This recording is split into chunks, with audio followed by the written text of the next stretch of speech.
तो शुरू करते हैं बच्चों। सबसे पहला जो फॉर्मूला है इसमें वो है क्वांटाइजेशन ऑफ चार्ज के ऊपर। जब भी दो बॉडीज को रब किया जाता है तो एक बॉडी से दूसरी बॉडी में इलेक्ट्रॉन ट्रांसफर होते हैं, और क्योंकि इलेक्ट्रॉन टूट नहीं सकता तो हमेशा integral number of electrons transfer होते हैं। मतलब या तो 3 होंगे या 4 होंगे, 3.5 इलेक्ट्रॉन्स ट्रांसफर नहीं हो सकते। तो जिस बॉडी पे भी चार्ज आता है उस बॉडी पे जो चार्ज आता है वो इलेक्ट्रॉन के चार्ज के मल्टीपल्स में ही आता है। तो पहला फॉर्मूला आपका हो गया Q equal to NE। Q मतलब बॉडी पे चार्ज, N मतलब जितने इलेक्ट्रॉन्स ट्रांसफर हुए हैं, E मतलब एक इलेक्ट्रॉन का चार्ज जो कि 1.6 इंटू 10⁻⁻19 कूलम होता है। सिंस एक प्रोटॉन पर भी इतना ही चार्ज होता है और जितने प्रोटॉन्स होते हैं उतने ही इलेक्ट्रॉन्स होते हैं एक बॉडी में, तो जब एक बॉडी से इलेक्ट्रॉन्स निकलते जाते हैं तो उतना ही पॉजिटिव चार्ज बढ़ता जाता है। पहले ये बॉडी न्यूट्रल है, फिर मान लो इसमें 10 प्रोटॉन है, 10 इलेक्ट्रॉन्स है। अब एक इलेक्ट्रॉन यहां पे आ गया तो 9 इलेक्ट्रॉन्स रह गए, लेकिन प्रोटॉन 10 है तो +1 चार्ज हो गया। तो एक प्रोटॉन का चार्ज 1.6 इंटू 10⁻⁻19 यहां हो गया, प्लस इस बॉडी में एक इलेक्ट्रॉन एक्स्ट्रा हो गया तो उसमें चार्ज हो गया -1.6 इंटू 10⁻⁻19 कूलम। ठीक। दूसरा है कूलम्स लॉ। कूलम्स लॉ है चार्जेस के बीच की फोर्स निकालने के लिए। अगर यहां पर एक चार्ज है Q1 और यहां पर Q2 और दोनों के सेंटर्स के बीच में डिस्टेंस है R, तो दोनों के बीच में जो फोर्स ऑफ अट्रैक्शन या रिपल्शन होती है, अगर ये दोनों का साइन सेम है चार्जेस का तो फोर्स ऑफ रिपल्शन होगी, अगर डिफरेंट है, एक पॉजिटिव है एक नेगेटिव है तो फोर्स ऑफ अट्रैक्शन होगी। उसका फॉर्मूला होता है ये 1/4πε0 Q1 Q2 by R²। Q1 Q2 इनके चार्जेस हो गए, R इनके बीच का डिस्टेंस हो गया। एप्सिलॉन नॉट को बोलते हैं electrical permittivity of free space, और एप्सिलॉन नॉट की वैल्यू यहां डाल के 4π से मल्टीप्लाई करा के इस पूरे कांस्टेंट की जो वैल्यू आती है वो आती है 9 इंटू 10⁻⁹। तो वो यहां पे पुट कर देना तो आप दो चार्जेस के बीच की फोर्स निकाल सकते हो। अगर चार्जेस के बीच में एयर या वैक्यूम हो तो ये फॉर्मूला लगाना है आपने। अगर चार्जेस के बीच में कोई और मीडियम हो, चार्जेस के बीच में डिस्टेंस उतना ही रहे, चार्जेस वही रहे, बट इनके बीच का मीडियम चेंज हो जाए, तो फॉर्मूला लगेगा ये, सिर्फ एप्सिलॉन नॉट की जगह एक एप्सिलॉन m आ जाएगा, बाकी सब कुछ वही है। This epsilon m will be the electrical permittivity of that medium which is now present between the charges. ठीक। इस रेशियो को, इस नए मीडियम का जो अब चार्जेस के बीच में प्रेजेंट है, इस रेशियो को मीडियम की परमिटिविटी बाय वैक्यूम या एयर की परमिटिविटी, वैक्यूम या एयर को मिला के हम लोग बोलते हैं फ्री स्पेस। तो मीडियम की परमिटिविटी बाय फ्री स्पेस की permittivity, this ratio is called dielectric constant of the medium. ठीक। इलेक्ट्रिक फील्ड बच्चों, एक चार्ज है Q, उस चार्ज Q से R डिस्टेंस पे इस पॉइंट पर इलेक्ट्रिक फील्ड क्या होगी। मान लो यहां पर एक चार्ज रखा है Q0, तो उस Q0 पे इस Q की जो फोर्स है वो है F, तो इस जगह पर इलेक्ट्रिक फील्ड होती है F बाय Q0। यानी electric field at a point in an electric, इसको बोलते हैं electric field intensity, value of electric field, how intense is the electric field, this is called electric field intensity which is a vector quantity. So electric field intensity at a point in an electric field is the force acting on a unit charge placed at that point। तो अगर Q0 charge पे F force लग रहा है तो एक unit charge पे कितना लगेगा, F बाय Q0।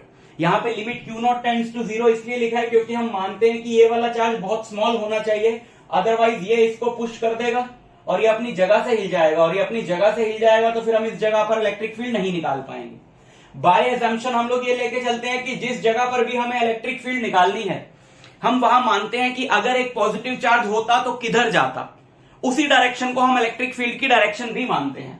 इसकी ऐसा यूनिट हो जाएगी न्यूटन पर कूलम। ठीक। अच्छा, इस चार्ज Q से R डिस्टेंस पे यानी इसी पॉइंट पे इलेक्ट्रिक फील्ड का फॉर्मूला इस Q की टर्म्स में क्या होगा, आप F की जगह कूलम लॉ पुट करो, 1/4πε0 Q into Q0 bye R²। इसकी जगह रख दो तो Q0 से Q0 कटेगा and you will get 1/4πε0 Q by R²। ठीक है। तो एक चार्ज Q से R डिस्टेंस पर इतनी इलेक्ट्रिक फील्ड हो जाएगी। इलेक्ट्रिक डाइपोल, इस तरह की एक अरेंजमेंट को which is an arrangement of two equal and opposite charges and which is separated by a very small distance, this arrangement is called an electric dipole. हम dipole के दोनों चार्जेस के बीच का डिस्टेंस लेते हैं 2a, यानी कि ये जो आधा है ये हो गया a। ठीक।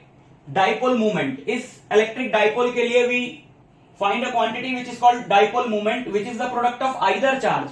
जैसे ये दोनों चार्जेस सेम है, एक पॉजिटिव एक नेगेटिव, तो वो चार्ज की जो वैल्यू है, so product of either charge into distance between the charges, this dipole moment is a vector quantity जिसकी डायरेक्शन होती है नेगेटिव से पॉजिटिव चार्ज। मतलब इधर इसकी जो डायरेक्शन होगी वो ऐसे होगी, नेगेटिव से पॉजिटिव चार्ज। ठीक, डाइपोल फील्ड, इस डाइपोल के अराउंड जो इलेक्ट्रिक फील्ड है that is called dipole field. पहले तो हम उसको निकालेंगे एक्सियल लाइन के किसी पॉइंट पे।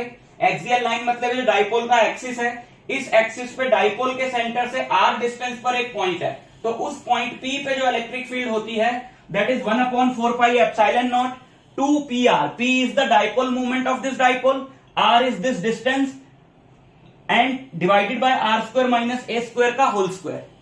ए हो गया ये हाफ। ठीक है, ये फॉर्मूला आप याद रखो, डायरेक्ट बहुत इंपॉर्टेंट है। ये हमने निकाली कैसे है, इस चार्ज माइनस क्यू की वजह से यहां पे इलेक्ट्रिक फील्ड होगी इस तरफ, है ना, क्योंकि हमने जहां इलेक्ट्रिक फील्ड निकालनी है हमने वहां मानना है कि वहां पे पॉजिटिव चार्ज होता तो किधर जाता, इसकी वजह से यहां पर एक इमेजिनरी पॉजिटिव चार्ज इधर जाएगा। So this will be the direction of E due to minus Q, और इसकी वजह से इलेक्ट्रिक फील्ड इधर होगी क्योंकि ये पॉजिटिव चार्ज यहां रखे इमेजिनरी पॉजिटिव चार्ज को रिपेल करेगा। So this will be E due to plus Q. ठीक है, ये वाली ज्यादा होगी क्योंकि ये पास है, तो इसमें से हमने ये वाला सब्ट्रैक्ट किया और E plus Q E minus Q इस फॉर्मूले से निकाल लिया, तो ये आ जाता है। डेरिवेशन में आप देख सकते हो। ठीक, अच्छा, फॉर शॉर्ट डाइपोल मान लेते हैं कि ए बहुत छोटा और आर बहुत ज्यादा, यानी डिस्टेंस बहुत ज्यादा है पॉइंट का, तो हम क्या करेंगे, इस वाले फॉर्मूले में हम ए को 0 डाल देंगे, आर की पावर 4 होगा, एक आर से आर कटेगा। तो शॉर्ट डाइपोल के लिए भी बहुत इंपॉर्टेंट है इलेक्ट्रिक फील्ड का formula which is 1/4 pi epsilon naught 2p by r cube। ठीक, अब निकालते हैं इक्वेटोरियल लाइन के किसी पॉइंट पे। इक्वेटोरियल लाइन मतलब परपेंडिकुलर बाइसेक्टर। ये परपेंडिकुलर बाइसेक्टर है डाइपोल का, जिसपे सेंटर से r डिस्टेंस पर एक पॉइंट है p। ठीक है, प्लस q की वजह से यहां पे फील्ड होगी इधर, माइनस q की वजह से यहां पे फील्ड होगी इधर। This is your e due to plus Q and this is your E due to minus Q. ठीक है, फिर हमने क्या किया, इनके दो कंपोनेंट्स बनाए इधर और इधर, और एक इसका, इस वाले का एक कंपोनेंट इधर, इस वाले का एक कंपोनेंट इधर, समझ गए ना, इसके दो कंपोनेंट इधर और इधर, और इसके भी दो कंपोनेंट इधर और इधर। अब क्योंकि इन दोनों का डिस्टेंस यहां से बराबर है और ये दोनों चार्जेस भी बराबर हैं, तो मैग्नीट्यूड वाइज ये दोनों इक्वल हैं, जिससे इनके ये दोनों कंपोनेंट्स इक्वल एंड अपोजिट है, कैंसिल हो जाएंगे और ये दोनों ऐड हो जाएंगे। इन दोनों को ऐड करके हमको मिलता है finally 1/4 pi epsilon naught p। p is the dipole moment of this dipole by r square plus a square की पावर 3/2। शॉर्ट डाइपोल के लिए यहां पे आप a को 0 पुट करो, 2 से 2 कटेगा, so 1/4 pi epsilon naught p by r cube. Short dipole के लिए एक्सियल लाइन पे डबल है फील्ड सेम पॉइंट पे। अच्छा, अगर हम एक इलेक्ट्रिक डाइपोल को एक्सटर्नल इलेक्ट्रिक फील्ड में रख देंगे, ये एक्सटर्नल इलेक्ट्रिक फील्ड है E, जिसमें हमने इलेक्ट्रिक डाइपोल रख दिया, तो प्लस क्यू वाले को फील्ड की डायरेक्शन में फोर्स लगेगी QE, माइनस क्यू वाले को अपोजिट डायरेक्शन में फोर्स लगेगी QE, तो इस पे एक टॉर्क लगेगा ऐसे। ठीक, वो टॉर्क का फॉर्मूला होता है PE sin थीटा। P मतलब इसकी डाइपोल मोमेंट, E मतलब ये इलेक्ट्रिक फील्ड, और थीटा मतलब P और E के बीच का एंगल।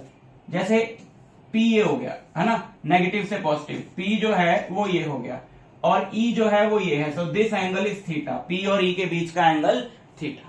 ठीक है, ये भी वेक्टर, ये भी वेक्टर, ये भी vector, so in vector form this can also be written as P cross E। ठीक, अगर एंगल है 0 डिग्री तो टॉर्क होगा 0, that is called the condition of stable equilibrium, क्योंकि वहां से अगर डाइपोल को हिलाओ हल्का सा तो वापस उसी पोजीशन पे आ जाता है। अगर एंगल होगा ये 180 degree, so that is called the position of unstable equilibrium, क्योंकि साइन 180 0 होता है तो उस पर टॉर्क तो 0 होगा, लेकिन उस पोजीशन से अगर उसको हिलाओ तो वो वापस उस पोजीशन पे कभी नहीं आ पाता। और torque is maximum when theta is 90 degree, sine 91, maximum torque आ गया P into E। Electric flux, electric flux के अंदर सबसे पहले हम पढ़ते हैं एरिया वेक्टर। बच्चों, कोई भी एरिया है, उस एरिया के परपेंडिकुलर एक यूनिट वेक्टर है n कैप, और उस एरिया का जो मैग्नीट्यूड है वो a है। मान लो ये एक रेक्टेंगल है और इसका एरिया है 10 मीटर स्क्वायर, और ये XY प्लेन में है, तो ये हो गया k कैप, z एक्सिस, तो एरिया हो गया 10k कैप, एरिया वेक्टर हो गया 10k cap. So area vector is the magnitude of the area, magnitude of the area, area की value into unit vector in the direction of area. वो इधर भी हो सकता है यूनिट वेक्टर, इधर भी हो सकता है unit vector perpendicular to the surface area which is the direction of area, ठीक है ना, magnitude of area into unit vector perpendicular to the surface, चाहे इधर ले लो चाहे इधर ले, किधर भी ले सकते, ठीक है, अगर तो ओपन एरिया। लेकिन अगर क्लोज्ड एरिया है, जैसे स्फीयर हो गया या क्यूबॉइड हो गया, तो आपको एरिया वेक्टर हमेशा आउटवर्ड लेना है, परपेंडिकुलर ही है, ठीक है। क्लोज्ड एरिया में outward only, open area 2D area में परपेंडिकुलर किसी भी तरफ ले सकते हैं। And area vector is the magnitude of area into unit vector in the direction of area, ठीक है, which is perpendicular to the surface. Electric flux क्या होता है बच्चों, जैसे ये एक एरिया है, ये इसके एरिया वेक्टर की डायरेक्शन हुई और ये एक इलेक्ट्रिक फील्ड में रखा है, वो इलेक्ट्रिक फील्ड एरिया वेक्टर से थीटा एंगल पर है, तो इलेक्ट्रिक फ्लक्स होता है E into A into cos theta which is a scalar quantity, theta cos theta आ रहा है और ये दोनों वेक्टर है, तो ये E और A का डॉट प्रोडक्ट हो गया। इलेक्ट्रिक फ्लक्स से पता चलता है कि कितनी इलेक्ट्रिक फील्ड लाइंस इस एरिया से पास हो रही होंगी। अगर इलेक्ट्रिक फ्लक्स ज्यादा आता है किसी एरिया का तो मतलब ज्यादा फील्ड लाइंस पास हो रही हैं, कम आता है तो कम फील्ड लाइंस पास हो रही है। गॉस लॉ ये कहता है कि कोई भी क्लोज सरफेस है, एक और मतलब एक तो फ्लक्स का ही फॉर्मूला हो गया, एक फॉर्मूला गॉस लॉ है फ्लक्स निकालने का कि कोई भी क्लोज सरफेस है उसके अंदर एक चार्ज है Q, तो उस क्लोज सरफेस के थ्रू जो फ्लक्स होगा, यानी ये इनवर्ड भी हो सकता है अगर Q नेगेटिव हो, है ना, नेगेटिव हो तो फील्ड लाइंस अंदर की तरफ होती, उसके थ्रू जो फ्लक्स होगा वो होगा Q बाय एप्सिलॉन नॉट। अगर यहां पर एक चार्ज यहां तो जितने भी चार्जेस इस सरफेस ने, क्लोज सरफेस ने इनक्लोज किए हैं, उन सब का सम divided by epsilon not. Surface के बाहर जो चार्ज आ रहा है वो नहीं लेना, ठीक। This result is called Gauss law. इसकी हेल्प से हमने इलेक्ट्रिक फील्ड निकाली due to a line charge. Line charge मतलब जैसे एक बहुत लंबी लाइन है, इस पे एक चार्ज यूनिफॉर्मली डिस्ट्रीब्यूटेड है, तो इससे परपेंडिकुलरली r डिस्टेंस पर पॉइंट P पे इलेक्ट्रिक फील्ड होती है lambda by 2 pi epsilon not r तो आपको पता है डिस्टेंस हो गया। लैम्डा क्या है, लैम्डा है इसका चार्ज पर यूनिट लेंथ। देखो ये तो बहुत लंबी है, तो ना हमें इसका टोटल चार्ज पता है ना हमें इसकी टोटल लेंथ पता है, तो इसलिए Q और L की टर्म्स में तो फॉर्मूला निकलेगा नहीं, बट लैम्डा तो पता हो सकता है। चार्ज पर यूनिट लेंथ कितना भी आपने इसका इतना हिस्सा लिया 2 मीटर का, उसमें आपने देखा 10 कूलम चार्ज है, तो Q by 10/2 5 coulomb per metre का लैम्डा हो गया, वो लगाना आपने यहां पे, ठीक है। Electric field due to uniformly charge spherical shell, ये एक स्फेरिकल शेल है यानी हॉलो स्फीयर है, मेटेलिक। इस पे चार्ज हमने जो दिया वो इस पे यूनिफॉर्मली डिस्ट्रीब्यूटेड है सरफेस पे, तो इसके सेंटर से r डिस्टेंस पर इलेक्ट्रिक फील्ड होती है 1/4 pi epsilon naught Q by r square. मतलब अगर यहां पर ये चार्ज जो इसके सरफेस पे डिस्ट्रीब्यूटेड है Q, वो यहां होता तो पॉइंट चार्ज का जो फॉर्मूला है वो लगाओ r डिस्टेंस पे, तब भी इलेक्ट्रिक फील्ड यही आती। मतलब जो चार्ज हम स्फीयर को देते हैं वो रहता तो उसके सरफेस पर है, पर वो बिहेव ऐसे करता है जैसे सेंटर पर कॉन्सेंट्रेटेड हो, ठीक है। तो बिल्कुल वही फॉर्मूला आ रहा है जो एक पॉइंट चार्ज के लिए आता। प्लस अगर सरफेस पे आप निकालना चाहते हो इलेक्ट्रिक फील्ड, तो ये फॉर्मूला आपको दे रहा है कि सेंटर से जनरल डिस्टेंस r पे क्या इलेक्ट्रिक फील्ड है, तो आप सरफेस पे निकालना चाहते हो तो सरफेस तक का डिस्टेंस डाल दो, यानी कि कैपिटल R, तो 1/4 pi epsilon naught Q by r square. और अगर आप अंदर निकालना चाहते हो किसी पॉइंट पे फील्ड, तो 0 आएगी, क्योंकि अंदर वाला कोई भी पार्ट कोई चार्ज इनक्लोज तो करेगा नहीं। यहां पे मैंने एक सर्कल बनाया, ये जो सरफेस है, इस सरफेस के अंदर तो कोई चार्ज है नहीं, है ना, तो यहां पे अगर कोई चार्ज ही नहीं है तो इसकी वजह से यहां पे कोई इलेक्ट्रिक फील्ड होगी भी नहीं। And electric field due to uniformly charge infinite plane sheet, ये एक शीट है चार्ज की जो इनफाइनाइट है यानी बहुत बड़ी है, ठीक, इसकी कोई बाउंड्री नहीं है, ये ऊपर तक है, तो इसके पास किसी पॉइंट पे यहां पे इसके पास किसी भी पॉइंट पे इलेक्ट्रिक फील्ड होती है sigma bye 2 epsilon not. Sigma इसका सरफेस चार्ज डेंसिटी है, मतलब इनफाइनाइट है, बहुत लंबी है, तो ना तो टोटल एरिया पता है ना टोटल चार्ज पता है, तो यहां पे भी हमने रेशियो निकाली चार्ज बाय एरिया की, विच is called sigma surface charge density. और ये इलेक्ट्रिक फील्ड आउटवर्ड पॉइंट करेगी अगर ये पॉजिटिवली चार्ज है, और अगर ये शीट नेगेटिवली चार्ज है तो फील्ड इनवर्ड शीट की तरफ पॉइंट करेगी और दोनों तरफ होगी ये फील्ड, ठीक। तो ये फॉर्मूले हैं सारे फर्स्ट चैप्टर के, इससे सारे फॉर्मूलों का पीडीएफ आपको डिस्क्रिप्शन में लिंक में मिल जाएगा, वहां से डाउनलोड कर लेना। देखो बच्चों, सबसे पहला कॉन्सेप्ट है इलेक्ट्रिक पोटेंशियल। इलेक्ट्रिक पोटेंशियल क्या होता है कि कोई भी इलेक्ट्रिक फील्ड है, उस इलेक्ट्रिक फील्ड में आप एक क्यू नॉट कूलम का चार्ज लेकर आए बहुत दूर से, इन्फिनिटी से किसी भी पॉइंट पे, और आपको वर्क करना पड़ा W, तो उस पॉइंट पे जो इलेक्ट्रिक पोटेंशियल होगा वो होगा W बाय क्यू नॉट। ठीक, अगर आप एक ही फील्ड में दो पॉइंट्स A और B के बीच में एक चार्ज क्यू नॉट को चला रहे हो तो दोनों पॉइंट्स A और B के बीच का जो पोटेंशियल डिफरेंस है यानी VB minus VA, potential of final point minus potential of initial point जो है, यानी अगर आप A से B तक लेकर गए हो तो VB माइनस VA होगा WAB, यानी इस Q नॉट को यहां से लेकर यहां तक ले जाने का work divided by this Q not. ठीक, अगर एक चार्ज है Q, उस चार्ज से R डिस्टेंस पर एक पॉइंट है P, तो वहां पर पोटेंशियल होगा 1/4 pi epsilon naught Q by R। ये तीन बहुत इंपॉर्टेंट फॉर्मूले हैं पोटेंशियल के। पोटेंशियल एक स्केलर क्वांटिटी है जिसकी एसआई यूनिट है जूल पर कूलम, जूल पर कूलम, और जूल पर कूलम को हम क्या बोल सकते हैं, वोल्ट भी बोल सकते हैं, जिसका सिंबल है capital V। Electric potential energy, अगर दो चार्जेस हैं Q1 और Q2 और दोनों के बीच का डिस्टेंस है R, तो इस सिस्टम की इलेक्ट्रिक पोटेंशियल एनर्जी होती है 1/4 pi epsilon not Q1 Q2 divided by R। Potential energy है, एसआई यूनिट जूल होगी और ये स्केलर क्वांटिटी है। पोटेंशियल ग्रेडियंट, अगर आप एक पॉइंट A से B तक एक चार्ज को लेके जा रहे हो और इलेक्ट्रिक फील्ड की डायरेक्शन है इस तरफ, अब आप याद रखना कि इलेक्ट्रिक फील्ड की डायरेक्शन में पोटेंशियल घटता है क्योंकि पॉजिटिव चार्ज इलेक्ट्रिक फील्ड की डायरेक्शन में जाता है और positive charge higher potential to lower potential भी जाता है। इसका मतलब है इलेक्ट्रिक फील्ड की डायरेक्शन में पोटेंशियल घटता है। तो अगर इधर इलेक्ट्रिक फील्ड है और इधर पोटेंशियल है V, तो इधर होगा V माइनस डेल्टा V, यानी थोड़ा कम।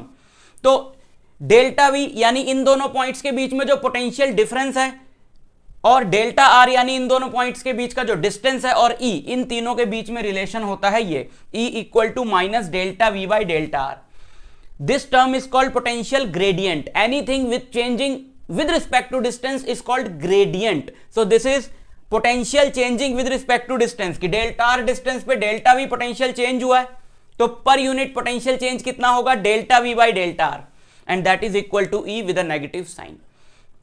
आपको इन सब की डिटेल चाहिए, डेरिवेशन या जो भी है, तो आप मेरे चैप्टर 2 की प्लेलिस्ट देख सकते हो, लिंक डिस्क्रिप्शन में दिया है, बहुत डिटेल में ये सारे टॉपिक्स हैं वहां पे। अगर इलेक्ट्रिक फील्ड वेरिएबल है, यहां से लेकर यहां तक इलेक्ट्रिक फील्ड फिक्स है ही नहीं, तो एक छोटा सा डिस्टेंस लो dr जिसमें पोटेंशियल चेंज हुआ है dv, उतने पार्ट के लिए इलेक्ट्रिक फील्ड फिक्स्ड है, तो E delta V by delta R की बजाय हो जाएगा minus DV by D R, और डी आर को इधर लेके जाओगे, ई और डी आर जो है वो वेक्टर्स हैं, this is displacement vector initial से फाइनल पोजीशन की तरफ, this is electric field but this is scalar, तो ये ई और डी आर का डॉट प्रोडक्ट होगा। तो टोटल पोटेंशियल डिफरेंस यहां से लेकर यहां तक आप निकाल सकते हो अगर किसी ओरिजिन के रिस्पेक्ट में आपको इस पॉइंट और इस पॉइंट के पोजीशन वेक्टर्स पता हो, आर ए और आर बी। इसके न्यूमेरिकल्स वगैरह भी आपको सब उस प्लेलिस्ट में मिल जाएंगे।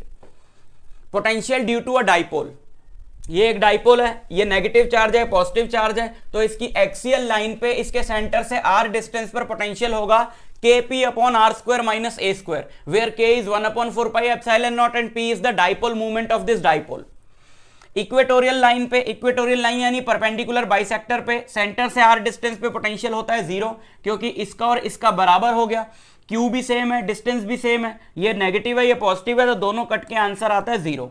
एट एनी पॉइंट, कहीं पर भी हो, जो पॉइंट ना एक्सियल लाइन पे हो ना इक्वेटोरियल लाइन पे हो, किसी भी पॉइंट पे जो पोटेंशियल होता है वो kp cos theta by r square होता है, k आप जानते हो 1/4 pi epsilon naught, p is the dipole moment of the dipole, cos theta क्या है, जैसे कि वो पॉइंट है यहाँ पे p, ठीक है, तो यहां से ये पोजीशन वेक्टर हो गया r और इसका मैग्नीट्यूड हो गया r, और ये एंगल जो है वो थीटा है, which is the angle between dipole movement, negative to positive है ना, this is the angle between dipole movement p and r।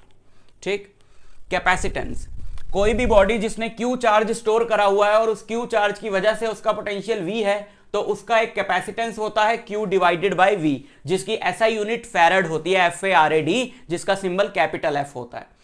अगर वो स्फेरिकल शेप की बॉडी है तो उसका कैपेसिटेंस होता है 4 पाई एप्सिलॉन नॉट r, r हो गया उसका रेडियस। ठीक है, सबसे फेमस है पैरेलल प्लेट कैपेसिटर, दो मेटेलिक प्लेट्स को पैरेलली हम लोग ज्वाइन कर देते हैं, जिसके बीच में हमने डिस्टेंस रखा d, हर एक प्लेट का जो एरिया है वो a है, प्लेट्स के बीच में इलेक्ट्रिक फील्ड है E, तो इस अरेंजमेंट का कैपेसिटेंस होता है epsilon naught A by D, और इसके बीच में पोटेंशियल डिफरेंस होता है ईडी। इलेक्ट्रिक फील्ड आप जानते हो फर्स्ट चैप्टर से कि कैपेसिटर की प्लेट्स के बीच में सिग्मा बाय एप्सिलॉन नॉट होती है ना। अगर इन प्लेट्स के बीच में कोई मीडियम हो डाइलेक्ट्रिक कांस्टेंट के का, तो कैपेसिटेंस हो जाएगा K epsilon naught A by D. Energy stored in capacitor, जब आप कैपेसिटर को चार्ज करते हो तो बैटरी चार्ज करने के लिए कुछ वर्क करती है उस कैपेसिटर पे, और वो वर्क स्टोर हो जाता है उसमें in the form of energy, and that is what, half CV square या half Q square by C या half QV।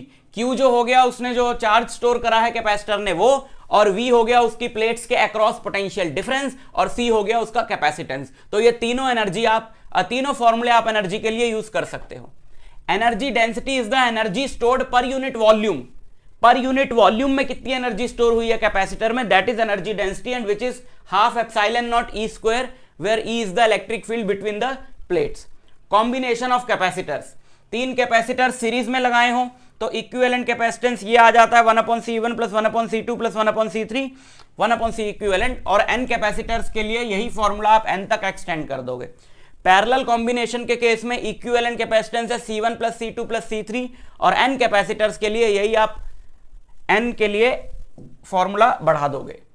Capacitor with slab, अगर कैपेसिटर में इस तरीके से स्लैब डाली जाए कि थोड़ा सा गैप छोड़ दें, है ना, कैपेसिटर की प्लेट्स के बीच का डिस्टेंस है d और स्लैब की थिकनेस है t, तो अगर तो ये स्लैब डाई इलेक्ट्रिक मटेरियल की बनी है तो नया जो कैपेसिटेंस होगा इस अरेंजमेंट का that will be epsilon naught A upon D minus T plus T by K. K is the dielectric constant of this material. और अगर ये कंडक्टिंग स्लैब है, कंडक्टर का डाई इलेक्ट्रिक कॉन्स्टेंट इंफिनिटी होता है, तो यहां इंफिनिटी डालेंगे ये पूरी टर्म जीरो हो जाएगी, so that is epsilon naught A upon D minus T. Common potential, अगर आप दो कैपेसिटर्स को डिफरेंट पोटेंशियल पे चार्ज करके आपस में कनेक्ट कर दो तो एक से दूसरे में चार्ज तब तक फ्लो करता है जब तक दोनों का पोटेंशियल सेम नहीं हो जाता, and that value of common potential is C1V1 plus C2V2 upon C1 plus C2, है ना। एक कैपेसिटर है जिसका कैपेसिटेंस है C1, दूसरे का C2, इसको हमने V1 पोटेंशियल पे चार्ज किया, इसको V2, तो ये उनका कॉमन पोटेंशियल होगा। This is not C, this is V, ठीक है, ये कॉमन पोटेंशियल होगा, और तब तक चार्ज का शेयरिंग चलेगा जब तक कि दोनों का पोटेंशियल ये नहीं हो जाता सेम।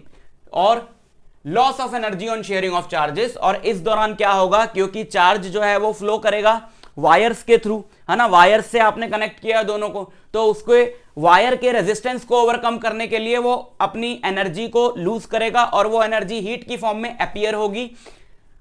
उस एनर्जी लॉस का फॉर्मूला है C1C2 into V1 minus V2 का whole square upon 2 into C1 plus C2, ठीक है। तो ये सारे फॉर्मूले थे चैप्टर 2 के, इनको अच्छे से प्रिपेयर कर लेना, PDF डाउनलोड कर लो, उसमें सब लिखा हुआ है। Hello students, welcome back to Mandeep education academy's YouTube channel. बच्चों, इस वीडियो में हम आपके क्लास 12th फिजिक्स के चैप्टर 3 करंट इलेक्ट्रिसिटी के सारे फॉर्मूले रिवाइज करने जा रहे हैं, प्लस आपको एक फॉर्मूला शीट भी दे रहा हूं जिसका लिंक आपको डिस्क्रिप्शन में मिल जाएगा, तो यहां से पढ़ने के बाद आप उस फॉर्मूला शीट को डाउनलोड करके अपने पास रख लेना। तो शुरू करते हैं बच्चों।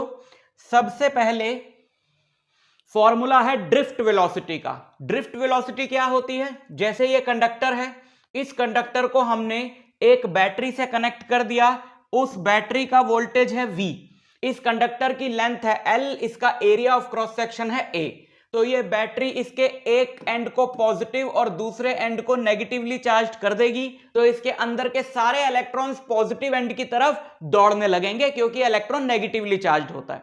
तो जब सारे इलेक्ट्रॉन्स पॉजिटिव एंड की तरफ दौड़ने लगेंगे तो उन सब की वेलोसिटीज का जो एवरेज होगा उसको बोलते हैं बच्चों ड्रिफ्ट वेलोसिटी, और उसका फॉर्मूला होता है E by m into tau.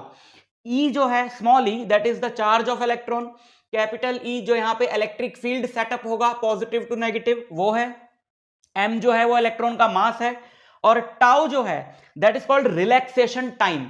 Relaxation time क्या होता है बच्चों, जब इलेक्ट्रॉन वायर के अंदर दौड़ता है तो जो बड़े बड़े आयंस पड़े हुए हैं, वायर के अंदर सिर्फ इलेक्ट्रॉन्स तो नहीं है, जैसे कॉपर वायर है तो एटम की बनी है, हर एक एटम में से दो दो इलेक्ट्रॉन अगर निकल गए तो पीछे भारी भरकम कॉपर आयन बचेगा, और एक नहीं बहुत सारे बचेंगे। तो जो इलेक्ट्रॉन दौड़ रहे हैं वो उन कॉपर आयन से टकराएंगे। इलेक्ट्रॉन दौड़ा, एक आयन से टकराया, रुक गया, फिर उठ के दौड़ा, फिर दूसरे से टकराया। तो ये जो दो कोलिजन्स के बीच का टाइम है इसको बोलते हैं रिलैक्सेशन टाइम, और इसको हम डिनोट करते हैं टाउ से, राइट। तो जो ड्रिफ्ट वेलोसिटी होती है इलेक्ट्रॉन की, यानी एवरेज वेलोसिटी जिससे वो सारे पॉजिटिव एंड की तरफ दौड़ते हैं, वो होती है ये। समझ गए? ओके।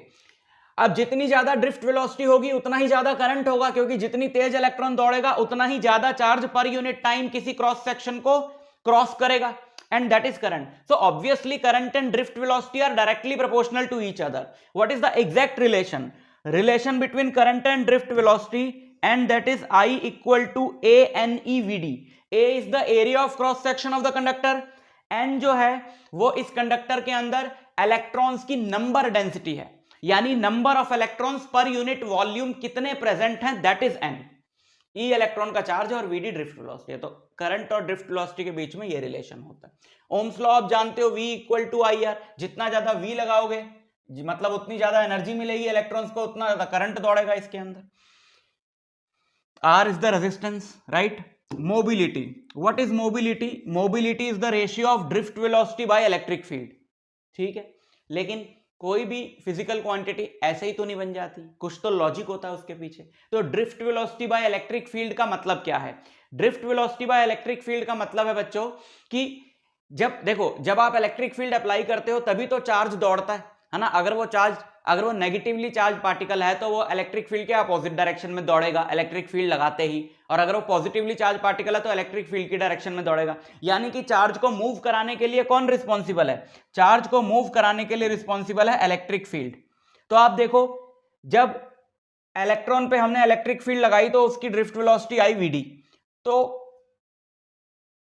कितनी आपने इलेक्ट्रिक फील्ड लगाई E, और कितनी आपने इलेक्ट्रिक फील्ड लगाई E, और उससे कितनी वेलोसिटी आई VD। तो सोचो कौन सा पार्टिकल ज्यादा मोबाइल होगा? मोबाइल मतलब इजीली टू मूव। कौन सा पार्टिकल ऐसा होगा जो आसानी से मूव कर सके, जो कम से कम E लगा के ज्यादा से ज्यादा जिसका VD आ जाए, है ना। कम से कम इलेक्ट्रिक फील्ड लगा के जिसमें ज्यादा से ज्यादा वेलोसिटी आ जाए, उसकी मोबिलिटी ज्यादा होगी। थोड़ी सी इलेक्ट्रिक फील्ड लगाई और चल दिया तो वो ज्यादा मोबाइल होगा। तो उसी चीज को मेजर करने का जो तरीका है that is mobility. So that's why it is VD by E, right. Resistance, तो जो रेजिस्टेंस होता है कंडक्टर का, उसका फॉर्मूला होता है ml upon ANE square tau. M mass of electron, L is length of conductor, A is area of cross section, N number density, E charge of electron, and tau is the relaxation time. ये font में बनाओ तो ऐसा आता है, लेकिन actually में इसका सिंबल ऐसा होता है, ठीक है ना। तो ये रेजिस्टेंस है ना, आपने पढ़ा हुआ होगा। L बाय A अगर मैं यहां से अलग कर दूं तो M upon NE square tau बचेगा, which is called the resistivity of the material of conductor. So that is M upon NE square tau. That is called the resistivity, right? Next, conductance and conductivity. Conductance होता है बच्चों resistance का reciprocal. अभी resistance का जो पीछे formula पढ़ा उसका रेसिप्रोकल कर दो, और कंडक्टिविटी होती है रेजिस्टिविटी का रेसिप्रोकल। अभी रेजिस्टिविटी का पीछे जो फॉर्मूला निकाला उसका रेसिप्रोकल कर दो। Current density is current flowing through a conductor per unit area, है ना। जैसे ये एक सिलेंड्रिकल कंडक्टर है और इसमें पूरे में I करंट फ्लो कर रहा है, और ये है इसका area of cross section which is A. So what is current density of this conductor? It is I by A, current flowing per unit area of cross section, that is current density, right. Next is microscopic form of Ohm's law. Microscopic form of Ohm's law is current density is sigma into E. Sigma ये रहा conductivity and E is electric field. Variation of resistance with temperature. बच्चों metals का जो resistance है वो temperature के साथ बढ़ता है। कैसे बढ़ता है, या कोई भी टॉपिक आपको डिटेल में पढ़ना है, डेरिवेशन डिटेल में पढ़नी है, तो आपको मेरे चैनल पे मिल जाएगा, आप सर्च कर सकते हो। इस पे भी बहुत बढ़िया डिटेल्ड वीडियो बनाया हुआ है, बट अभी डिटेल में हम नहीं जा रहे हैं बिकॉज हम सिर्फ फॉर्मूले रिवाइज कर रहे हैं, है ना। सो variation of resistance with temperature, temperature के साथ रेजिस्टेंस बढ़ता है, और कैसे बढ़ता है? रेजिस्टेंस भी बढ़ता है, रेजिस्टिविटी भी बढ़ती है, दोनों के वेरिएशन का जो फॉर्मूला है वो सेम है। रो खाने वाली रोटी नहीं भाई, rho T is resistivity at a particular temperature T। rho naught is the resistivity of the material at 0 degree and this temperature is T, right? Alpha is a constant for a material which is called temperature coefficient of resistivity. Temperature coefficient of, same formula यहां भी use हो रहा है, so you can call it temperature coefficient of resistance also, temperature coefficient of resistance, ठीक है ना? तो R T resistance at temperature T, R naught resistance at temperature 0 degree, और टी इज द टेम्परेचर, ये वाला जिस पे रेजिस्टेंस निकालना है, alpha is temperature coefficient of resistance, right? Combination of resistance इस सेशन के लिए सिलेबस में नहीं है, बट फिर भी मैंने कहा चलो फॉर्मूला रिवाइज करा देते हैं। सीरीज में जब सारे रेजिस्टर्स लगे होते हैं तो आप रेजिस्टेंस ऐड कर देते हो, पैरेलल में लगे होते हैं तो इक्विवेलेंट रेजिस्टेंस 1/R होता है, 1/R1 + 1/R2 + 1/R3 and so on. EMF and terminal potential difference. बच्चों ये एक रेजिस्टर है जिसके अक्रॉस हमने एक सेल लगा दिया है। हर एक सेल का अपना एक इंटरनल रेजिस्टेंस होता है, क्योंकि कोई भी मटेरियल होगा उसका रेजिस्टेंस तो होगा ही, तो सेल भी तो किसी मटेरियल से बना है, सेल की मेटेलिक बॉडी है, उसके अंदर इलेक्ट्रोलाइट्स हैं, इलेक्ट्रोड्स हैं, तो उनका अपना एक रेजिस्टेंस होगा which is called the internal resistance of the cell, जिसको हमने यहां पर ये दिखाया हुआ है। ये अलग से कोई रेजिस्टेंस नहीं लगा है, ये इसी सेल का इंटरनल रेजिस्टेंस, राइट? ओके, तो ये पूरा सेल है ना? इस इंटरनल रेजिस्टेंस वाले पार्ट को मिला के this is your complete cell. Internal resistance ऐसे लगा हुआ दिखता नहीं है, हमने दिखाया, right? So this is your complete cell. अब मैं इसको मिटा देता हूं, जस्ट ज्यादा कंफ्यूजन हो जाएगी। अब यहां पे एक पॉजिटिव टर्मिनल से एक करंट निकला आई ऐसे, फिर ये ऐसे आया, फिर ये ऐसे आया, ठीक? उस आई की वजह से यहां से लेकर यहां तक कितना पोटेंशियल ड्रॉप हुआ? V।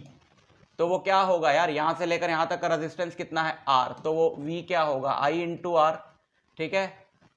ये कहां से कहां तक का पोटेंशियल डिफरेंस है? यहां से लेकर यहां तक का, बट क्योंकि आप जानते हो, पहले बहुत बार आपको एक्सप्लेन करा हुआ है कि जब यहां से लेकर यहां तक कोई भी चीज नहीं लगी हुई, कंपोनेंट नहीं लगा, यहां से लेकर यहां तक भी कुछ भी नहीं लगा, है ना? तो अगर इस वाले पॉइंट का पोटेंशियल है VA, तो फिर इस वाले पॉइंट का पोटेंशियल भी क्या होगा? VA, और इस वाले पॉइंट का पोटेंशियल है VB, तो इस वाले पॉइंट का पोटेंशियल भी क्या होगा? VB। So this is basically what? It is VA - VB। तो चाहे ये VA - VB है, ये भी VA - VB है, तो यही तो वो V है, IR। तो इसको आप या तो ये कह लो कि इस रेजिस्टर के अक्रॉस जो रेजिस्टेंस है, but this is equal to cell के दोनों टर्मिनल्स के अक्रॉस जो रेजिस्टेंस है ना? सेल जब स्विच ऑन है, सेल में से करंट निकल रहा है, तो जो उस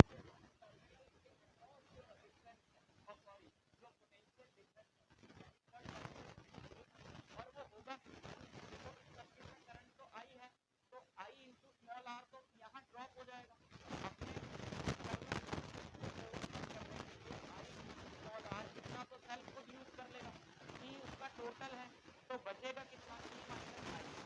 बाहर वाले के लिए इतना तो सेल में थोड़ी इस्तेमाल है।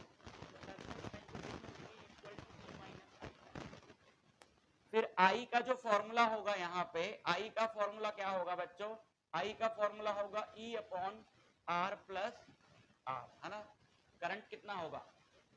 V, ओम्स लॉ लगाया ना, V क्या है इसका? E by total resistance R + R, ठीक है? अब I का वैल्यू अगर आप यहां रख दें तो आपको स्मॉल r का भी एक फॉर्मूला मिलेगा in terms of EMF, V and external resistance, है ना? तो टर्मिनल पोटेंशियल डिफरेंस और EMF में क्या डिफरेंस हुआ?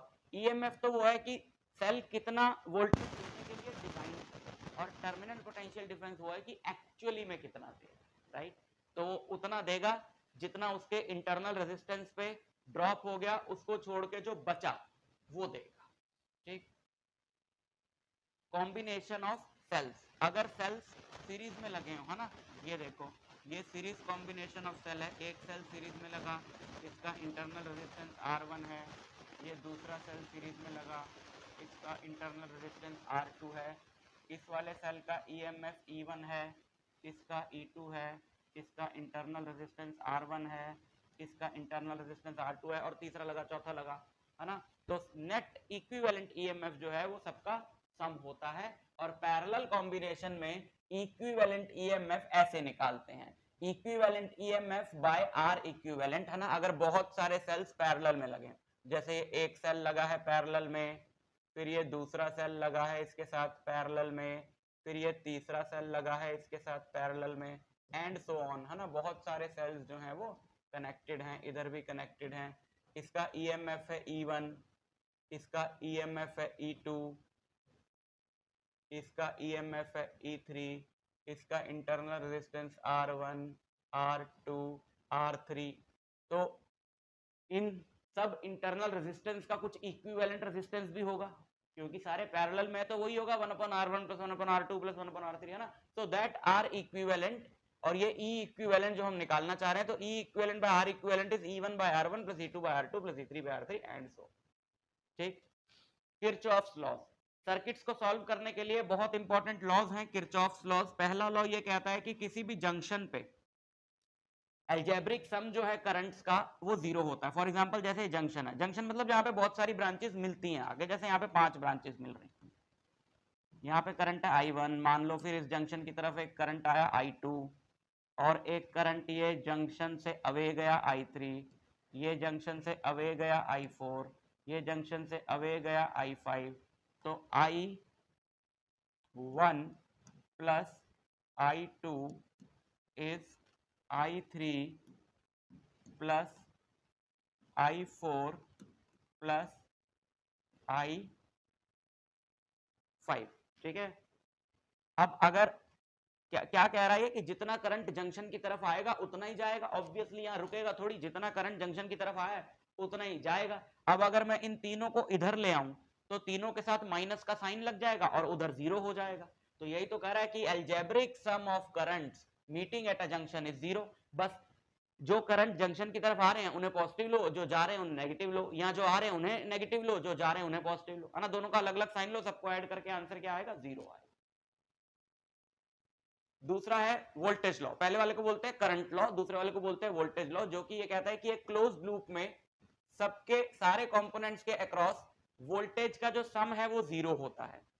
कैसे अप्लाई कैसे करना है इसको? जैसे यहां पर मैं एक सर्किट लेके आ रहा हूं, ये आपको सर्किट दिया जाएगा, पहले तो आप इसके जो वर्टिसेस है उनको कुछ नाम दे दो। जैसे हम इनको नाम दे देते हैं ये,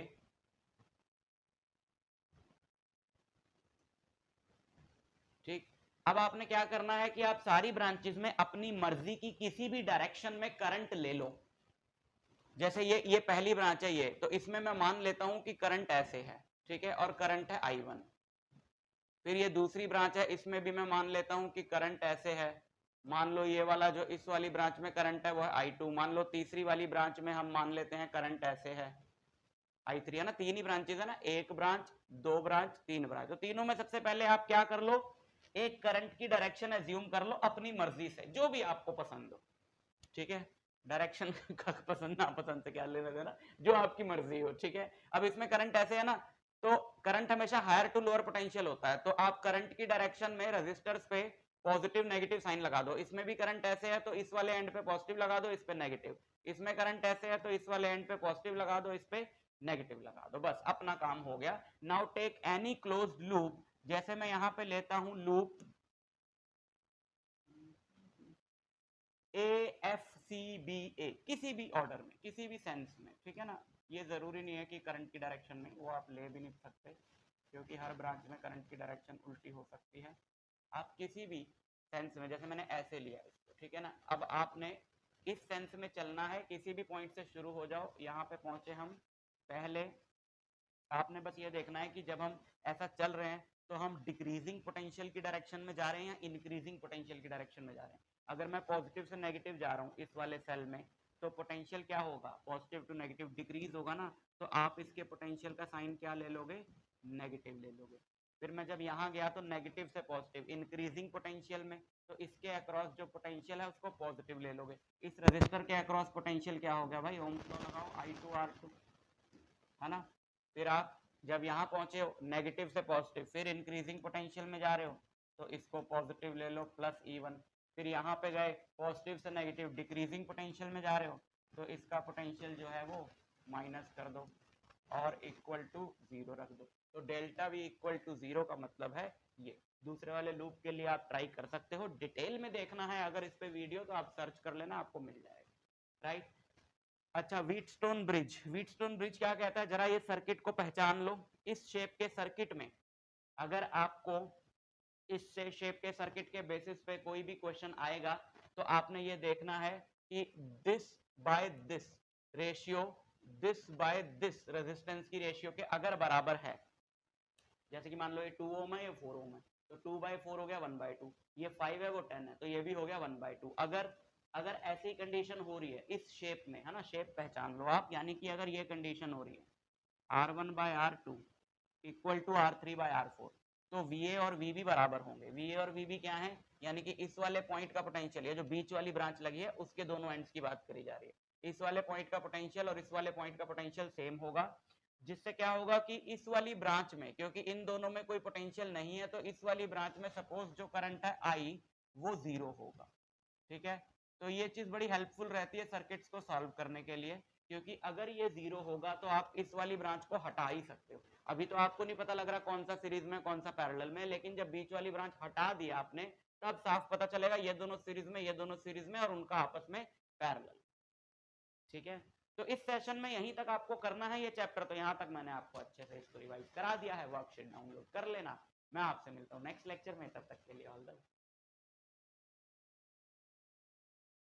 तो शुरू करते हैं बच्चों। सबसे पहला जो फॉर्मूला है इस चैप्टर में वो है बायो-सैवर्ट्स लॉ।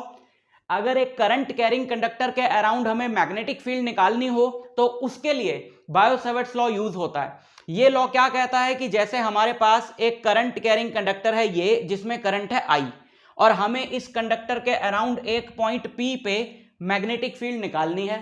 उस पॉइंट P का हमें एक छोटे से पार्ट से, इस कंडक्टर पे एक छोटा सा पार्ट है डीएल लेंथ का, जहां पर हमने एक डीएल वेक्टर माना है। ये छोटा सा जो पार्ट है डीएल लेंथ का, ये डीएल वेक्टर का मैग्नीट्यूड हो गया, और डीएल वेक्टर की जो डायरेक्शन है वो करंट की डायरेक्शन हो गई।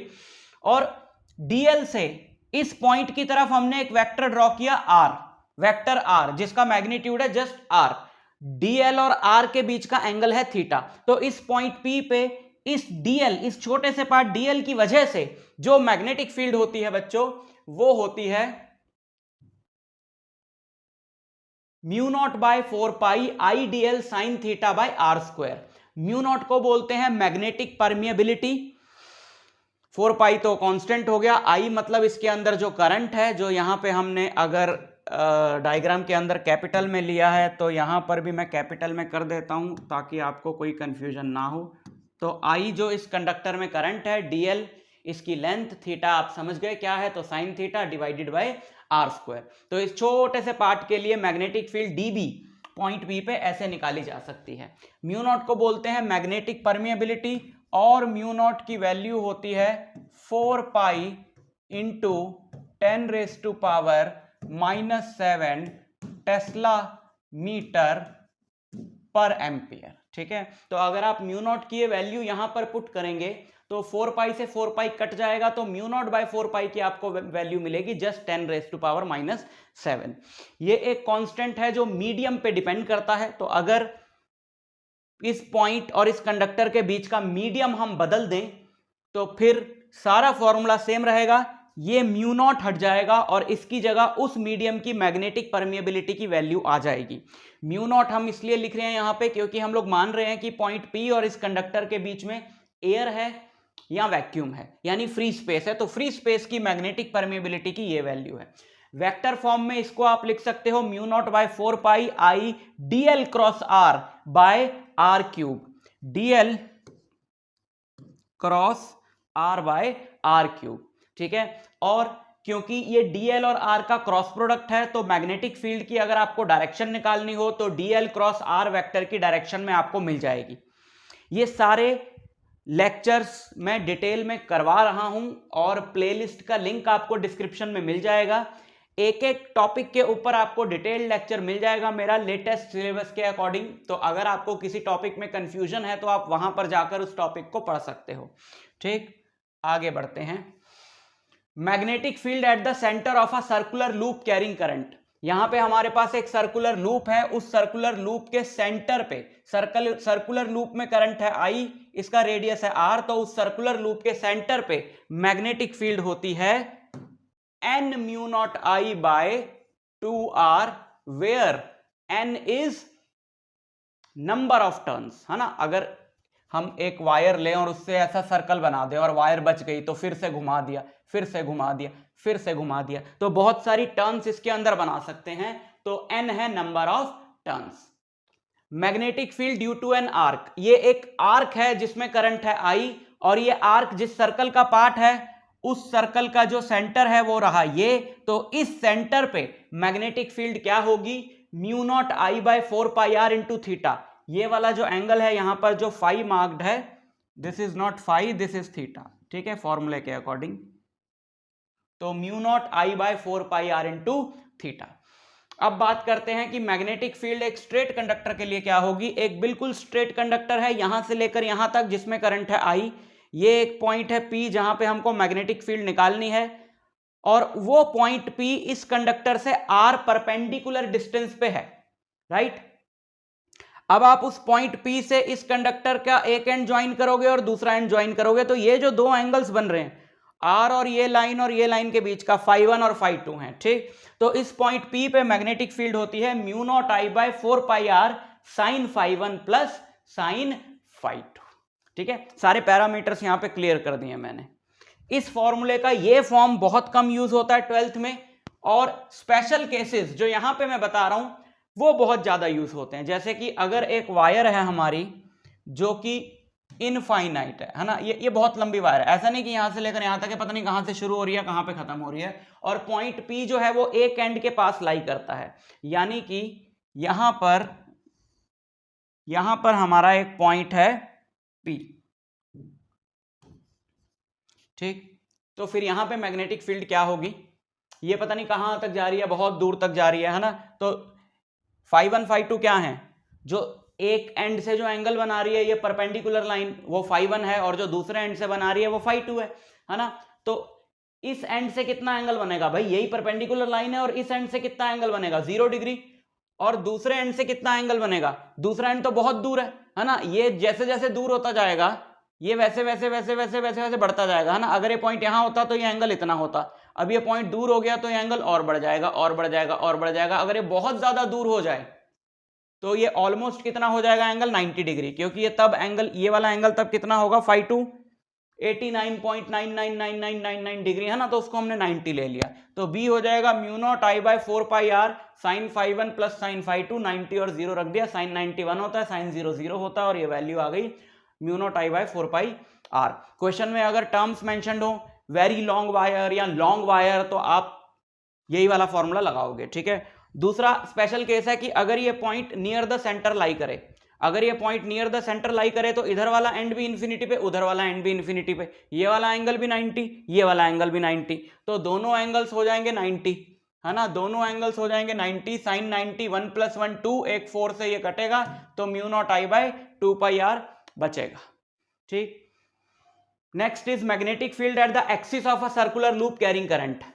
ये एक सर्कुलर लूप है ना, जिसमें कि करंट है I, और हमने इसके एक्सिस पे मैग्नेटिक फील्ड निकालनी है। इसका रेडियस है R, और हमें इसके एक्सिस पे x डिस्टेंस पर मैग्नेटिक फील्ड निकालनी है। तो उस मैग्नेटिक फील्ड का जो फॉर्मूला है वो है ये n mu naught I R square 2 r square plus x square की पावर 3/2। आई थिंक सब कुछ क्लियर है इसके अंदर, है ना।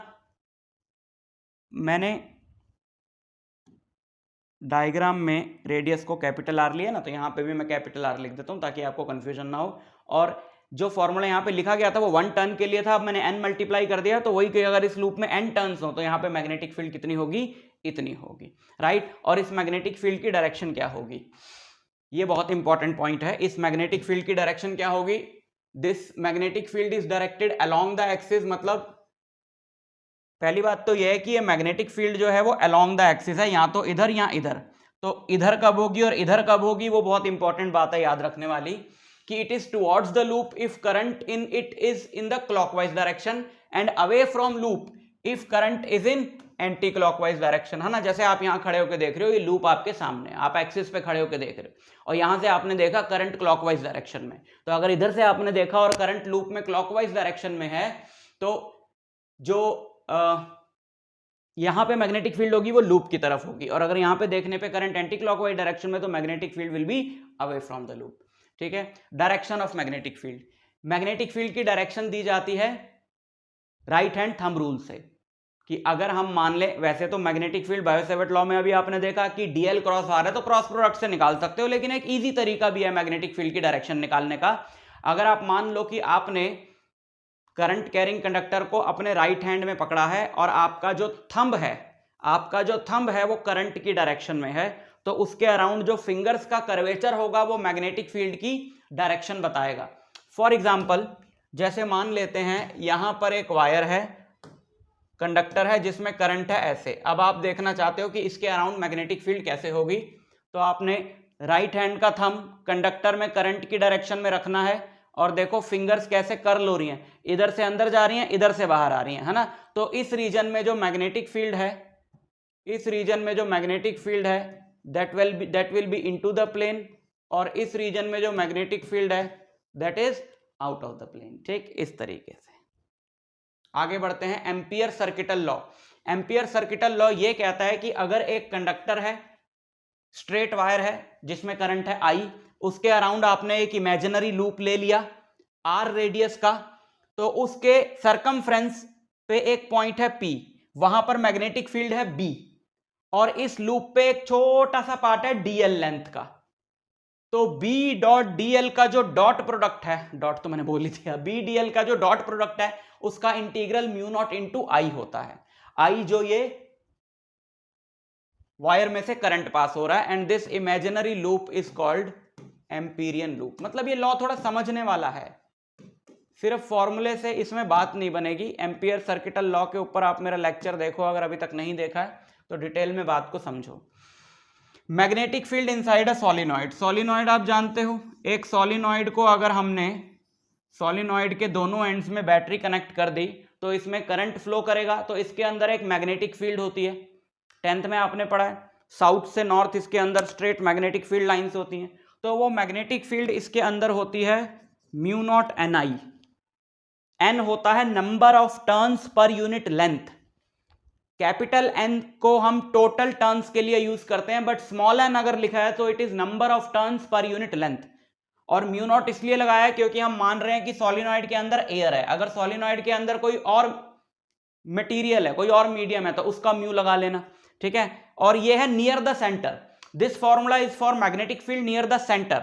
Magnetic field towards the ends होती है हाफ म्यू नॉट I, क्योंकि एंड पे आके जो मैग्नेटिक फील्ड लाइंस है उनमें गैप थोड़ा बढ़ने लगता है ना, ऐसे जाती है, 10th में आपने पढ़ा पैटर्न, तो गैप बढ़ने लगता है, मैग्नेटिक फील्ड कम हो जाती है। तो towards the end, near the ends, magnetic field is इसका हाफ। ठीक, force acting on a charge in a magnetic field, अगर एक चार्ज पार्टिकल जिसका चार्ज है Q वो v वेलोसिटी से B मैग्नेटिक फील्ड में थीटा एंगल पे ट्रेवल करता है, तो उस पे एक फोर्स लगती है, और उस फोर्स का मैग्नीट्यूड होता है QVB sine theta, QVB sine theta.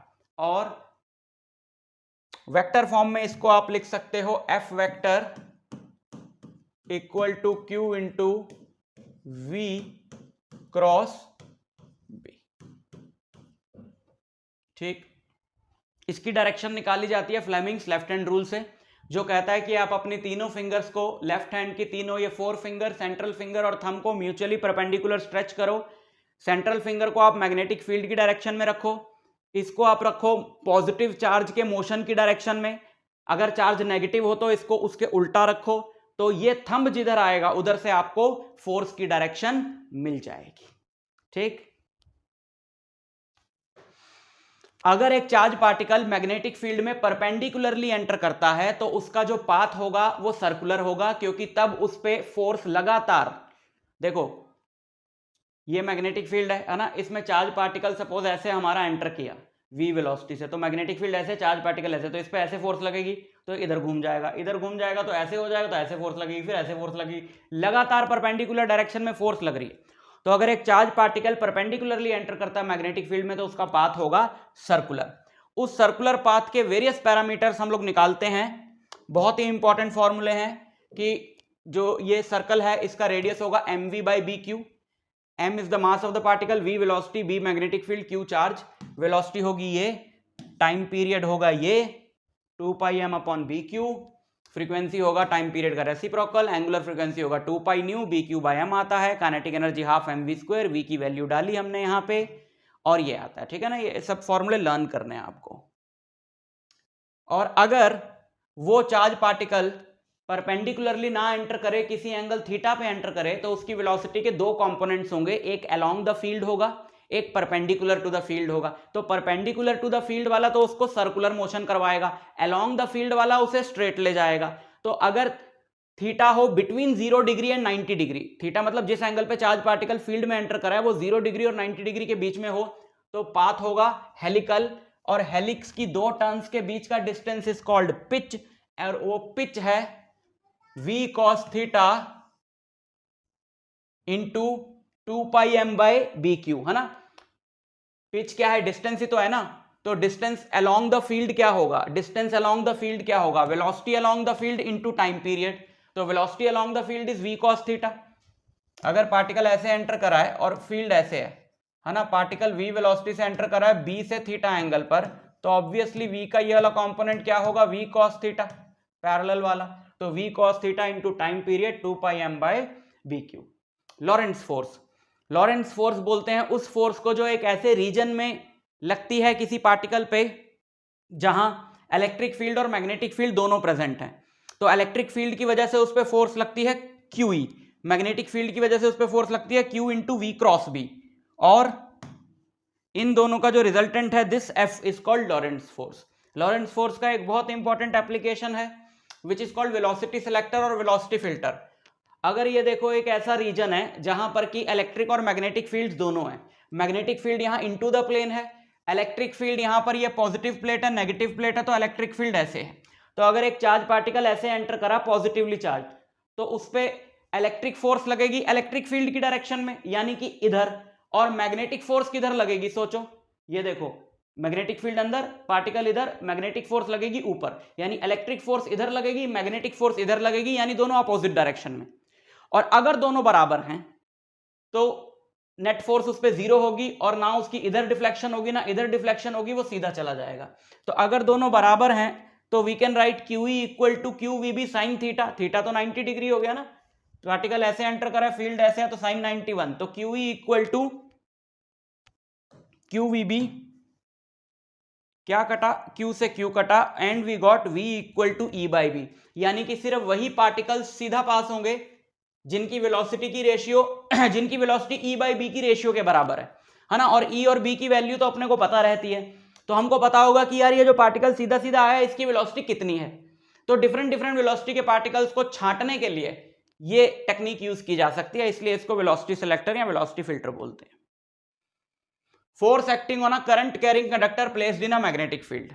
एक मैग्नेटिक फील्ड B में एक करंट कैरिंग कंडक्टर रखा है जिसमें करंट ऐसे है, और लेंथ जो है कंडक्टर की वो L है, और ये जो वेक्टर है L जो करंट की डायरेक्शन में कंडक्टर की लेंथ के बराबर का वेक्टर है ना। एक वेक्टर इमेजिन करो, वेक्टर L जिसका मैग्नीट्यूड है कंडक्टर की लेंथ और जिसकी डायरेक्शन है करंट की डायरेक्शन।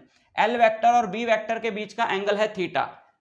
तो एक फोर्स लगती है उस पे कंडक्टर पे, क्योंकि यार कंडक्टर के अंदर करंट है, तो मतलब बहुत सारे इलेक्ट्रॉन्स भागे जा रहे हैं। अब अगर एक चार्ज पे फोर्स लगेगी तो बहुत सारे इलेक्ट्रॉन्स पे जब एक साथ फोर्स लगेगी तो पूरी वायर ही मूव कर जाएगी, और वो फोर्स है ये जिसकी वेक्टर फॉर्म है L और B वेक्टर्स है ना यहाँ पे, तो इसकी वेक्टर फॉर्म बनेगी F equal to I into L cross B। इसका एक बहुत इंपॉर्टेंट एप्लीकेशन है force between two parallel straight conductors. अगर दो पैरेलल कंडक्टर्स हैं जिनमें एक में करंट है I1 एक में I2, तो एक अपने अराउंड मैग्नेटिक फील्ड प्रोड्यूस करेगा, दूसरा उसकी मैग्नेटिक फील्ड में रखा है, ये भी अपने अराउंड मैग्नेटिक फील्ड प्रोड्यूस करेगा, ये उसकी मैग्नेटिक फील्ड में रखा है, यानी दोनों एक दूसरे की बनाई हुई मैग्नेटिक फील्ड में रखे हैं, दोनों एक दूसरे पे फोर्स लगाते हैं, and that force per unit length is mu naught I1 I2 by 2 pi r, where r is the distance between these two conductors. और अगर करंट सेम डायरेक्शन में हो तो ये फोर्स अट्रैक्टिव होती है, फ्लेमिंग्स लेफ्ट हैंड रूल से आप चेक कर सकते हो। अगर करंट अपोजिट डायरेक्शन में है तो ये फोर्स रिपल्सिव होती है।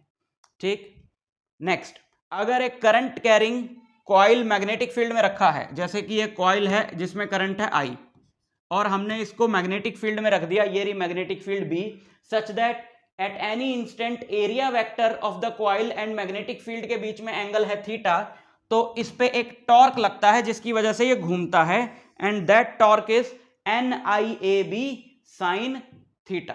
That torque is NIAB sin theta. N हो गया नंबर ऑफ टर्न्स, I इसमें current, A area of the coil, B आप समझ गए, थीटा आप समझ गए, ठीक है। NIA प्रोडक्ट को हम M से डिनोट करते हैं, विच is called magnetic moment which is a vector, तो इसकी जगह M रख दिया, और MB sin थीटा हो गया M क्रॉस B, तो टॉर्क वेक्टर हो गया M क्रॉस B।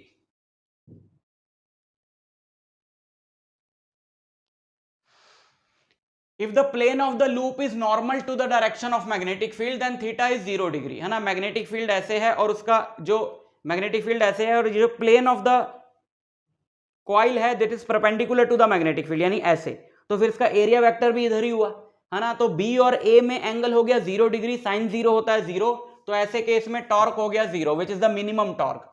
और अगर मैग्नेटिक फील्ड ऐसे है लेकिन एरिया ऐसे है, तो एरिया वेक्टर हुआ ऐसे ऊपर की तरफ, तो एंगल हो गया 90 डिग्री। इस केस में टॉर्क मैक्सिमम होता है, साइन 91 होता है, तो टॉर्क मैक्स होगा NIAB। Moving coil galvanometer, moving coil galvanometer में कंस्ट्रक्शन है, वर्किंग है, बहुत कुछ है, बट फॉर्मूले की अगर हम लोग बात करें तो फॉर्मूला क्या है, एक तो फॉर्मूला है यहां पे गैल्वेनोमीटर कांस्टेंट G का। गैल्वेनोमीटर कांस्टेंट G होता है K upon NBA। Galvanometer constant G होता है K upon NBA। K is the spring constant, जो स्प्रिंग लगा गैल्वेनोमीटर में, N is number of turns in the coil of galvanometer, A is area of the coil, and B is magnetic field. लेकिन इससे भी ज्यादा important है current sensitivity. Current sensitivity, वो current sensitivity ही था जो हम पढ़ रहे थे। Current sensitivity is theta by I.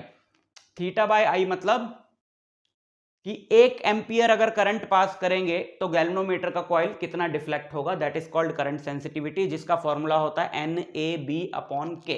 So to increase the current sensitivity, यानी गैल्वेनोमीटर को और ज्यादा सेंसिटिव बनाने के लिए, क्यों बनाना गैल्वेनोमीटर को और ज्यादा सेंसिटिव, भाई जितना ज्यादा डिफ्लेक्शन होगा जितने कम करंट से, उतनी अच्छी बात है, क्योंकि तब वो छोटे से छोटा करंट भी डिटेक्ट कर पाएगा। So we have to increase current sensitivity which can be increased, क्योंकि ये करंट सेंसिटिविटी का formula, which can be increased by increasing N, by increasing A, by increasing B and by decreasing K। तो हम एक ऐसा material use करें उसके spring के लिए जिसका स्प्रिंग कांस्टेंट मिनिमम हो, and that is phosphor bronze. Voltage sensitivity होती है थीटा बाय V। अच्छा, करंट सेंसिटिविटी की ऐसा यूनिट हो गई रेडियन पर एम्पियर, है ना, थीटा बाय I। और वोल्टेज सेंसिटिविटी का मतलब है कि अगर हम गैल्वेनोमीटर के दोनों एंड्स को V पोटेंशियल डिफरेंस पे लगाएं और उसमें थीटा डिफ्लेक्शन प्रोड्यूस हो, तो वोल्टेज सेंसिटिविटी है थीटा बाय V, यानी deflection produced in galvanometer coil when 1 volt potential difference is applied across its ends, ठीक है, रेडियन पर वोल्ट इसकी यूनिट है। Conversion of galvanometer into ammeter and voltmeter, एक I range के, एक IG range के गैल्वेनोमीटर को I रेंज के एमीटर में कन्वर्ट करने के लिए हम उसके साथ पैरेलल में एक स्मॉल रेजिस्टेंस लगा देते हैं विच इज कॉल्ड शंट। तो I का मैक्सिमम करंट जो है इधर से पास हो जाता है।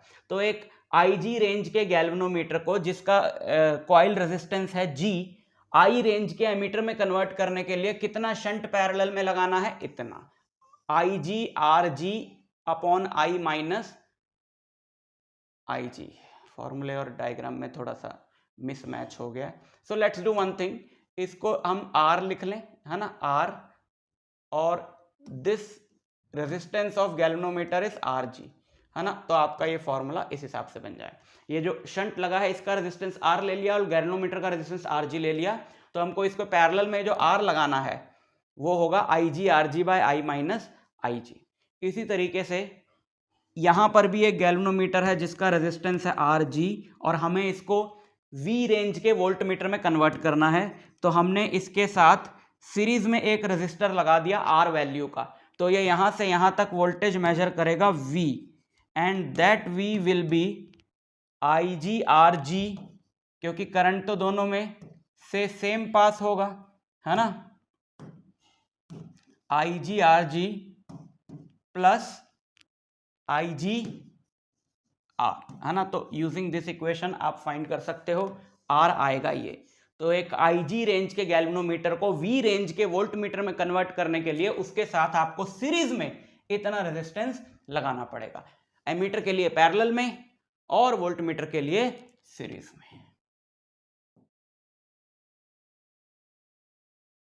तो class 12th physics chapter 5 magnetism and matter के सारे फॉर्मूले इस वीडियो में हम लोग बहुत अच्छे से रिवाइज करने जा रहे हैं। कोई ये बहुत बड़ा चैप्टर नहीं है, छोटा ही चैप्टर है, और अगर आप ये फॉर्मूले ही सारे इसके पढ़ लोगे तो काफी क्वेश्चन तो आप वैसे ही डायरेक्टली कराओगे। तो बहुत इंपॉर्टेंट वीडियो होने वाला है। प्लस साथ में ही अगर आप इन सबको पीडीएफ फॉर्म में चाहते हो तो लिंक डिस्क्रिप्शन में दिया हुआ है, वहां से आप फॉर्मूला शीट इस चैप्टर की डाउनलोड कर सकते हो। तो शुरू करते हैं बच्चों। मैं आपको एक बहुत ही बढ़िया और आसान सा तरीका बताता हूं इस चैप्टर के सारे फॉर्मूलों को याद रखने का, लेकिन उसके लिए आपको चैप्टर 1 आना चाहिए। चैप्टर 1 वही पहला वाला हमारा। तो उसमें हमने जो जो टॉपिक्स पढ़े थे, जैसे हमने कूलम्स लॉ पढ़ा, जैसे हमने इलेक्ट्रिक फील्ड पढ़ा, जैसे इलेक्ट्रिक डाइपोल पढ़ा, फिर इलेक्ट्रिक डाइपोल के एक्सियल लाइन पे फील्ड पढ़ी, इक्वेटोरियल लाइन पे फील्ड पढ़ी, उसके लिए टॉर्क पढ़ा, पोटेंशियल एनर्जी पढ़ी, गॉस लॉ पढ़ा।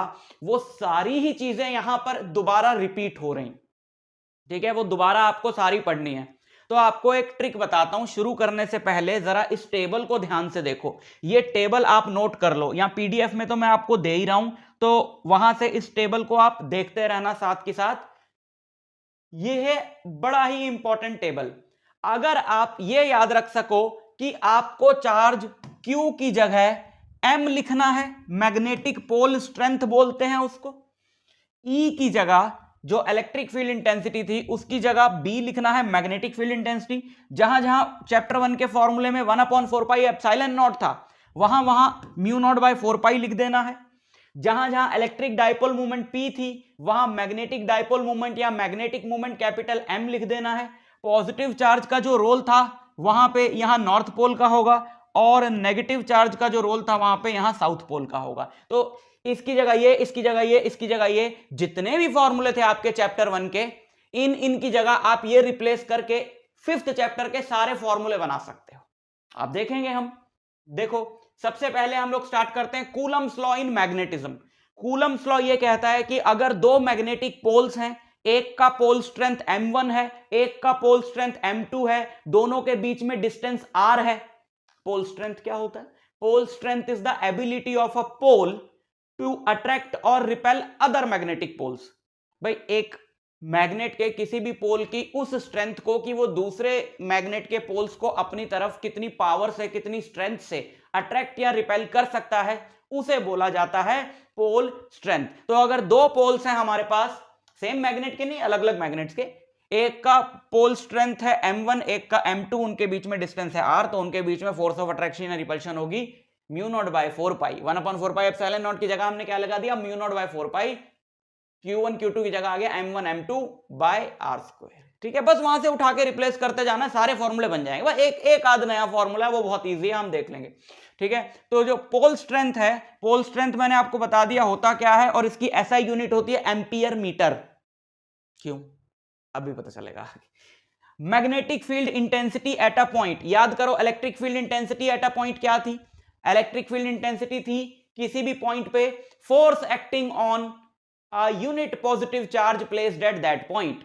तो यहां पे मैग्नेटिक फील्ड इंटेंसिटी किसी भी पॉइंट पे क्या होगी कि अगर आप देखना चाहते हो इस पॉइंट पे मैग्नेटिक फील्ड इंटेंसिटी क्या है, तो आप सोचो, अगर वहां पे हम क्या इमेजिन करते थे कि अगर इस जगह पर 1 कूलम का चार्ज रखा होता पॉजिटिव, तो उस पे क्या फोर्स लगती? F/Q0। फॉर्मूला पढ़ा था ना E का।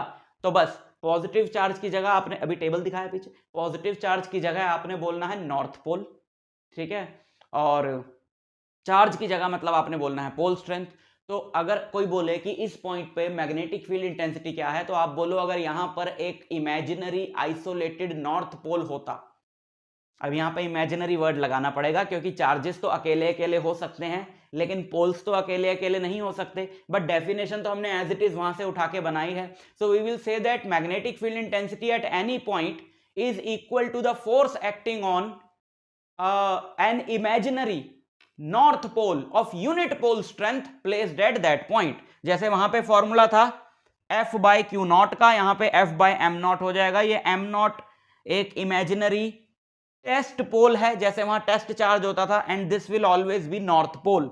तो बी का फॉर्मूला है एफ बाय एम नॉट। और एक पोल जिसका पोल स्ट्रेंथ है m, उससे r डिस्टेंस पे मैग्नेटिक फील्ड b क्या होगी? एक चार्ज q से r डिस्टेंस पे इलेक्ट्रिक फील्ड होती है 1/4 pi epsilon naught q by r square. तो b होगा 1/4 पाई एप्सिलॉन नॉट की जगह mu naught by 4 pi, q की जगह m बाय r स्क्वायर। ठीक। अच्छा, मैग्नेटिक डाइपोल मूवमेंट, ये अपने पास एक मैग्नेटिक डाइपोल है जिसके दोनों पोल्स के बीच का डिस्टेंस 2a है, जैसे इलेक्ट्रिक डाइपोल में 2a लेते थे। और मैग्नेटिक डाइपोल मूवमेंट होता था q, इलेक्ट्रिक डाइपोल मूवमेंट होता था q इंटू 2a। तो यहां पे q की जगह आ गया m। अब ये सेम मैग्नेट के जो दोनों पोल्स हैं उनकी पोल स्ट्रेंथ तो बराबर होती है, बट अपोजिट नेचर की होती है। ये नॉर्थ पोल है, साउथ पोल है, दोनों का पोल स्ट्रेंथ बराबर होगा, एंड दैट इज m। और दोनों के बीच का डिस्टेंस है 2a, तो m इंटू 2a। ठीक, ये आ गई vector quantity corresponding to electric dipole movement. This is magnetic dipole movement और जस्ट मैग्नेटिक मूवमेंट। वहां पे इलेक्ट्रिक डाइपोल मूवमेंट की डायरेक्शन होती थी नेगेटिव से पॉजिटिव चार्ज। अब नेगेटिव की जगह मैंने कहा साउथ बोलना है और पॉजिटिव की जगह नॉर्थ बोलना है, तो इसकी डायरेक्शन हो गई साउथ टू नॉर्थ।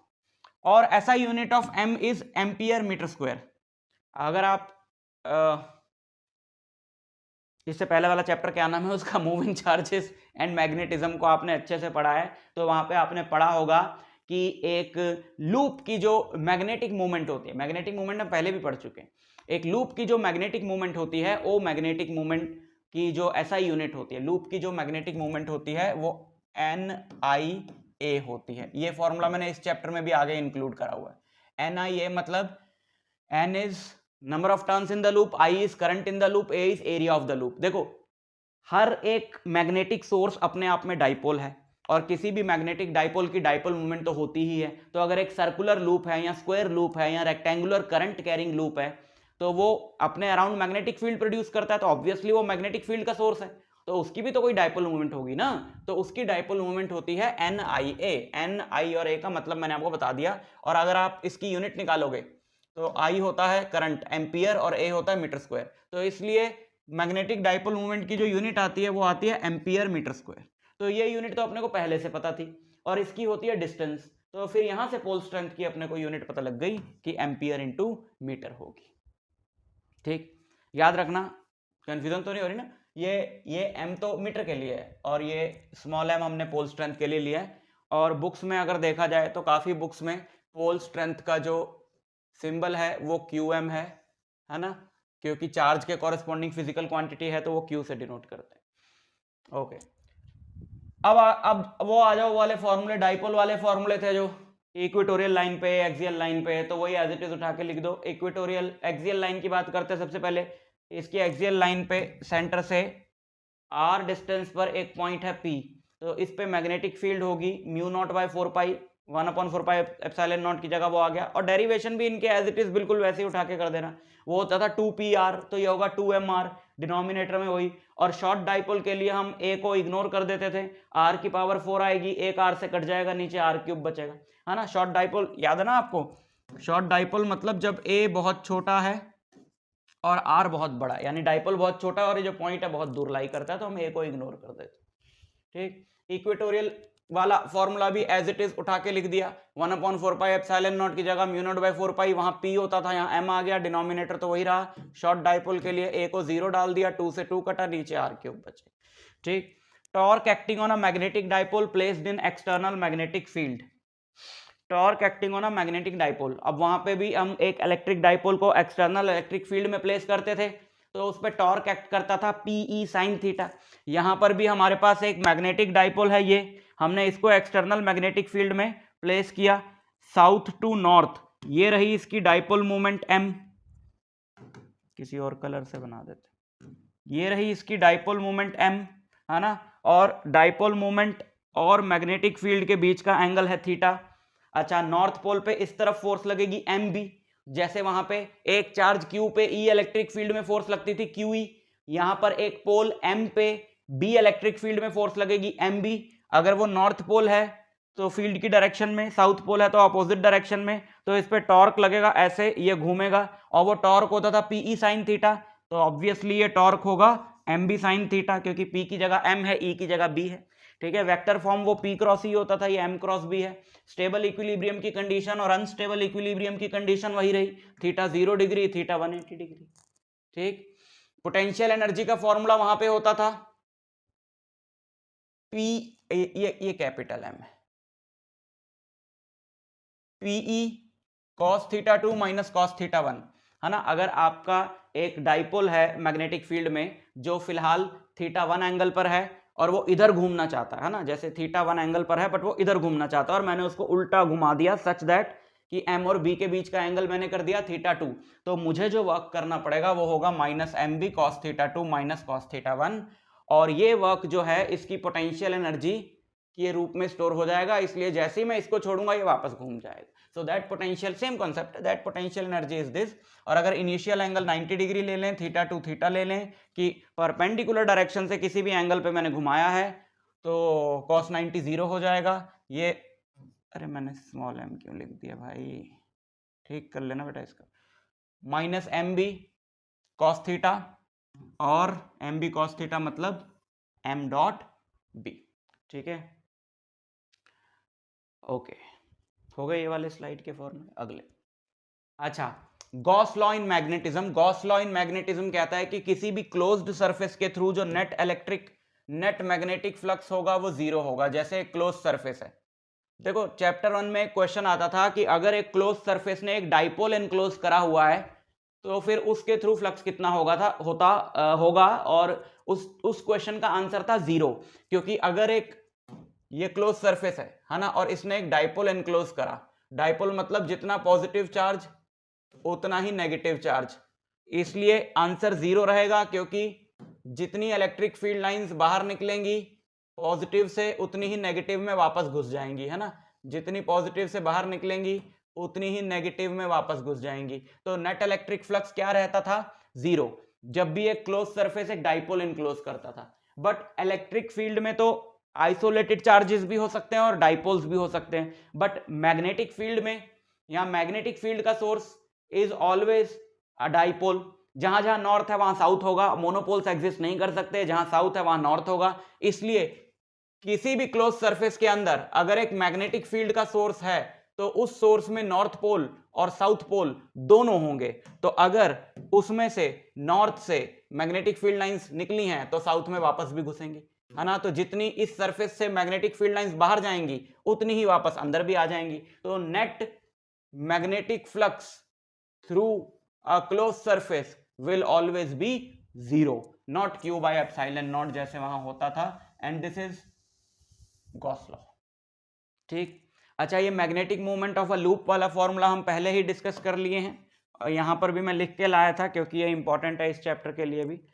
अच्छा, मैग्नेटाइजेशन ऑफ मटेरियल्स, इसमें समझो जरा, जब हम किसी भी ऐसे मटेरियल को मैग्नेटिक फील्ड में प्लेस करते हैं जो मैग्नेटाइज हो सकता है, जैसे आयरन, तो वो मैग्नेटाइज हो जाता है ना, जैसे कि जैसे हमारे पास एक ये आयरन का बार है और हम इसको मैग्नेटाइज करना चाहते हैं, तो हमने क्या किया, हमने इसको एक सॉलिनॉइड के कोर में प्लेस कर दिया।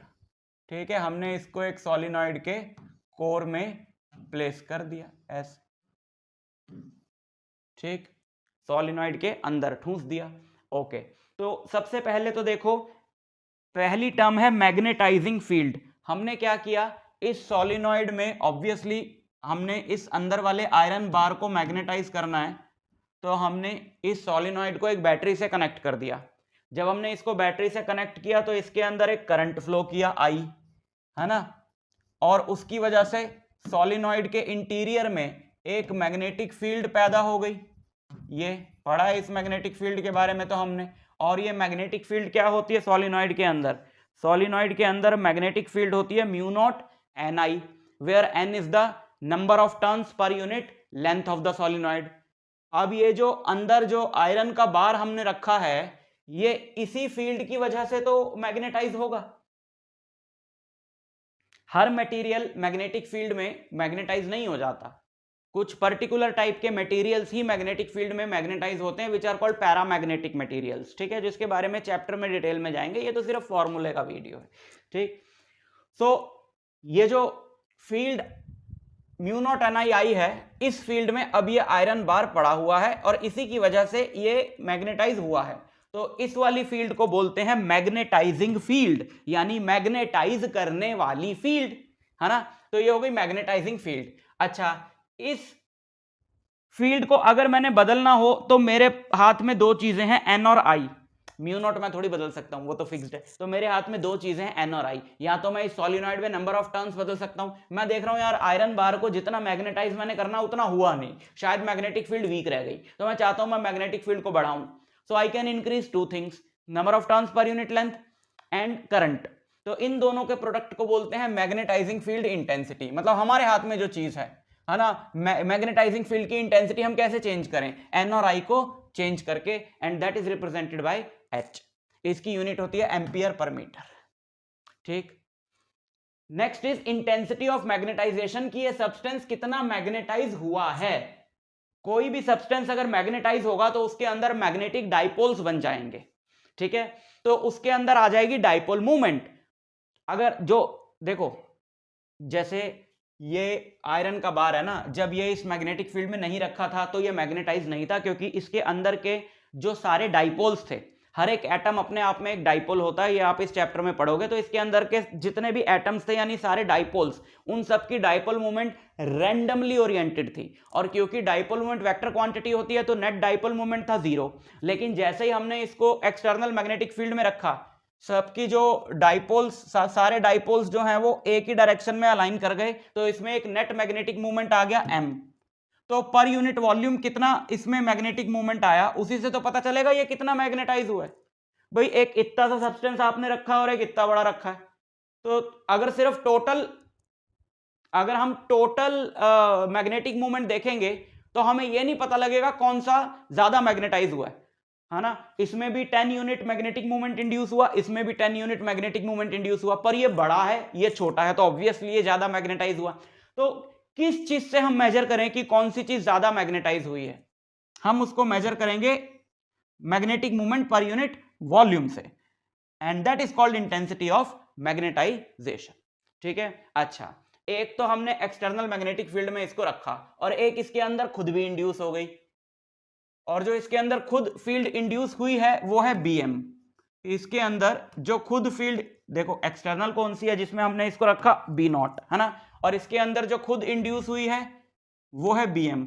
और बच्चों याद रखना Bm जो है वो म्यू नॉट इंटू Im होती है, ठीक है। Im is intensity of magnetisation, ठीक, याद रखना। जो इसके अंदर टोटल हो गई फील्ड वो हो गई B0 प्लस Bm।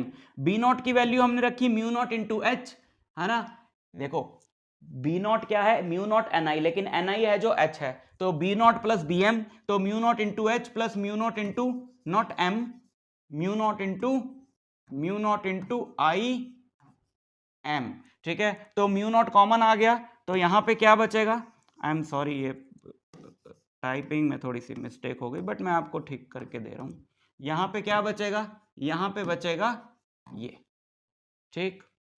मैंने फिर भी आपको डिटेल में समझा दिया है, मेनली जो ये वीडियो है ये फॉर्मूले रिवाइज करने के लिए है। अगर आपने चैप्टर पढ़ा हो तो आपको फॉर्मूले समझ में आएंगे। हो सकता है इस पार्ट में आपको थोड़ी सी कंफ्यूजन रह जाए, लेकिन उसके लिए आपको ये कॉन्सेप्ट पहले डिटेल में पढ़ना होगा। मेरे लास्ट ईयर के लेक्चर्स हैं जहां पर ये डिटेल में बात करी गई, तो वहां से जाकर आप सीख सकते हो, ठीक है।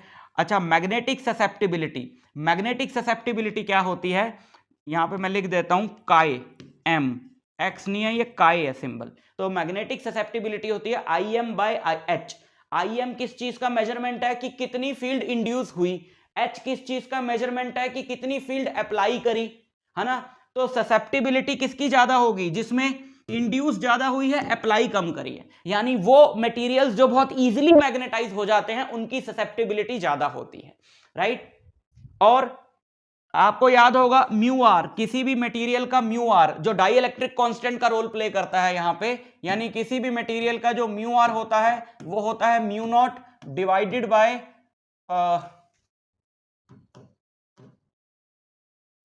म्यू एम उस मटेरियल की परमेबिलिटी डिवाइडेड बाय एयर की परमेबिलिटी, है ना, लास्ट चैप्टर में आपको बताया था।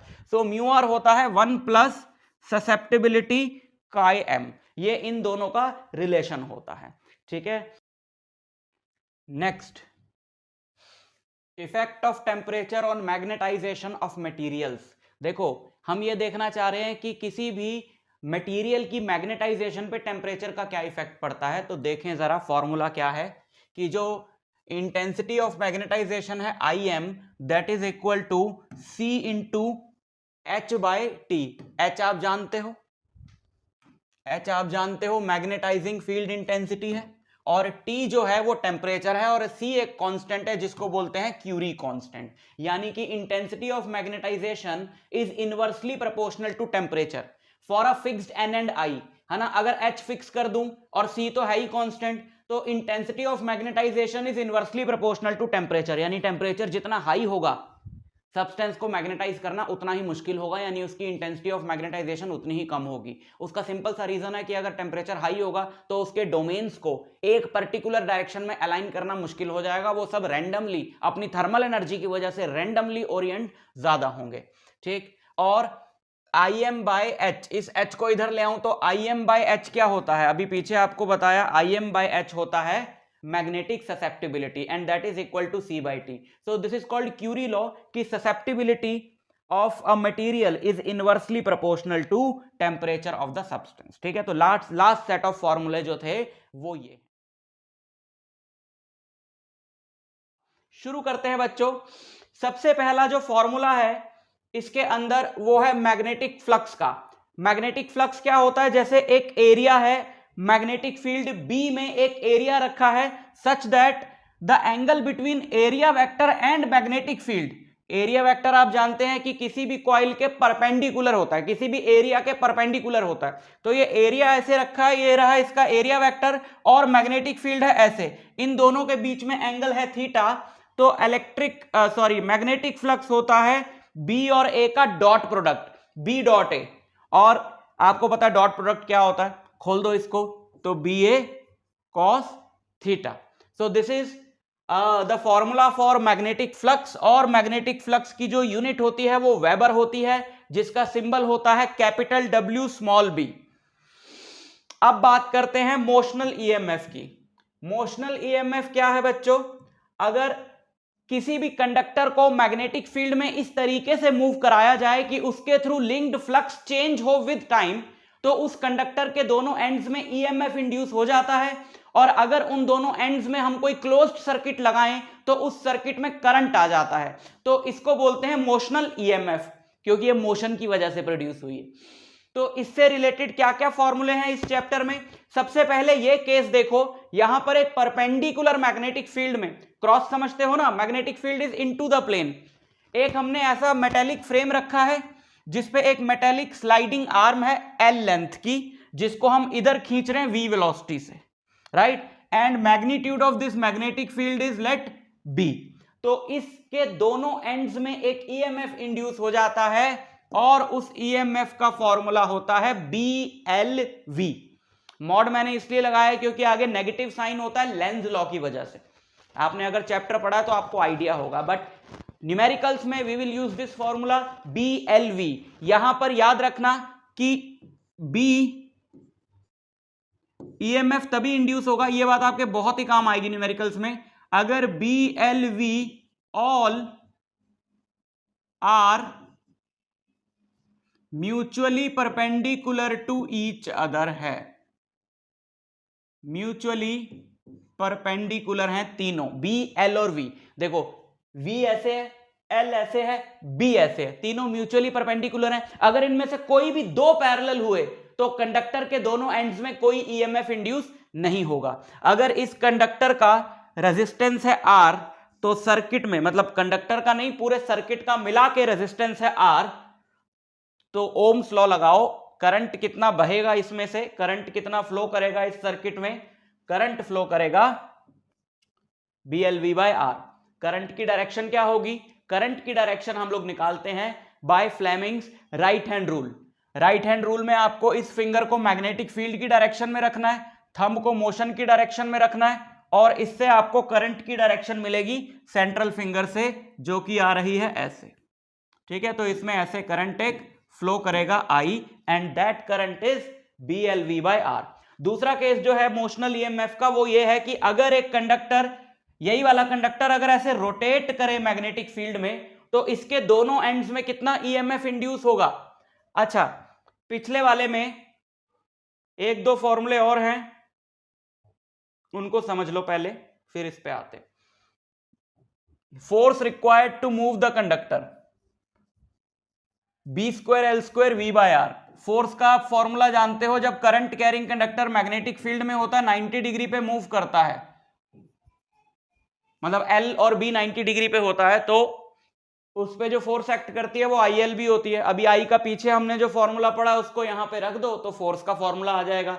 Power, mechanical power required to move the conductor, power होता है फोर्स इंटू वेलोसिटी, तो इसको वेलोसिटी से मल्टीप्लाई कर दो, पावर का फॉर्मूला आ जाएगा, ठीक।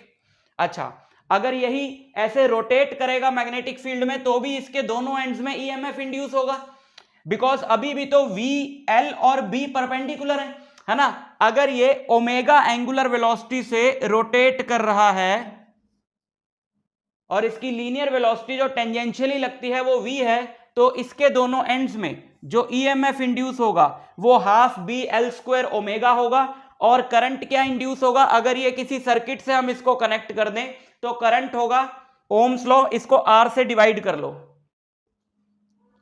Half BL² omega divided by R। तीसरा केस है मोशनल ईएमएफ का, कि अगर कोई भी शेप का कॉइल, चाहे सर्कुलर कॉइल, रेक्टेंगुलर कॉइल, एक मैग्नेटिक फील्ड में ऐसे घूम रहा है, राइट, ओमेगा एंगुलर वेलोसिटी से, तो इसमें एक टाइम वेरिंग ईएमएफ इंड्यूस होता है NBA omega sine omega T. Time varying मतलब टाइम पे डिपेंड करेगा, कांस्टेंट नहीं होगा। पीछे जो ईएमएफ सारी थी वो कांस्टेंट थी सारी, ठीक है। N है इसमें नंबर ऑफ टर्न्स, लिख लो आप। B है मैग्नेटिक फील्ड, A है इस कॉइल का एरिया, ओमेगा है इसकी एंगुलर वेलोसिटी, राइट। और ये E मैक्सिमम कब होगा, जब साइन ओमेगा टी 1 होगा, तो जब साइन ओमेगा टी 1 होगा तो E बचेगा ये। सो this is the formula for maximum EMF. Maximum EMF जो इंड्यूस होगा वो इतना होगा। अब करंट के जो फॉर्मूले निकालने, this is called instantaneous EMF, because T की टर्म्स में है ना, तो किसी पर्टिकुलर इंस्टेंट पे अगर ईएमएफ निकालना हो तो आप ये यूज करोगे, और करंट निकालना हो तो इन इंस्टेंटेनियस करंट निकालना, इसको R से डिवाइड कर दो, मैक्सिमम करंट निकालना, इसको R से डिवाइड कर दो, ठीक है। Next is self inductance. Self inductance क्या होता है कि जैसे हमारे पास एक इंडक्टर है, इंडक्टर मतलब सोलिनॉइड। अब इस इंडक्टर के दोनों एंड्स में अगर इस इंडक्टर के थ्रू करंट चेंज हो, इसमें एक करंट है जो कि di/dt रेट से चेंज हो रहा है, ठीक है, तो इसके थ्रू फ्लक्स चेंज होगा, डिटेल में नहीं जा रहे अपन, इसके थ्रू फ्लक्स चेंज होगा, तो इसके दोनों एंड्स में एक ईएमएफ इंड्यूस हो जाएगा, ठीक है।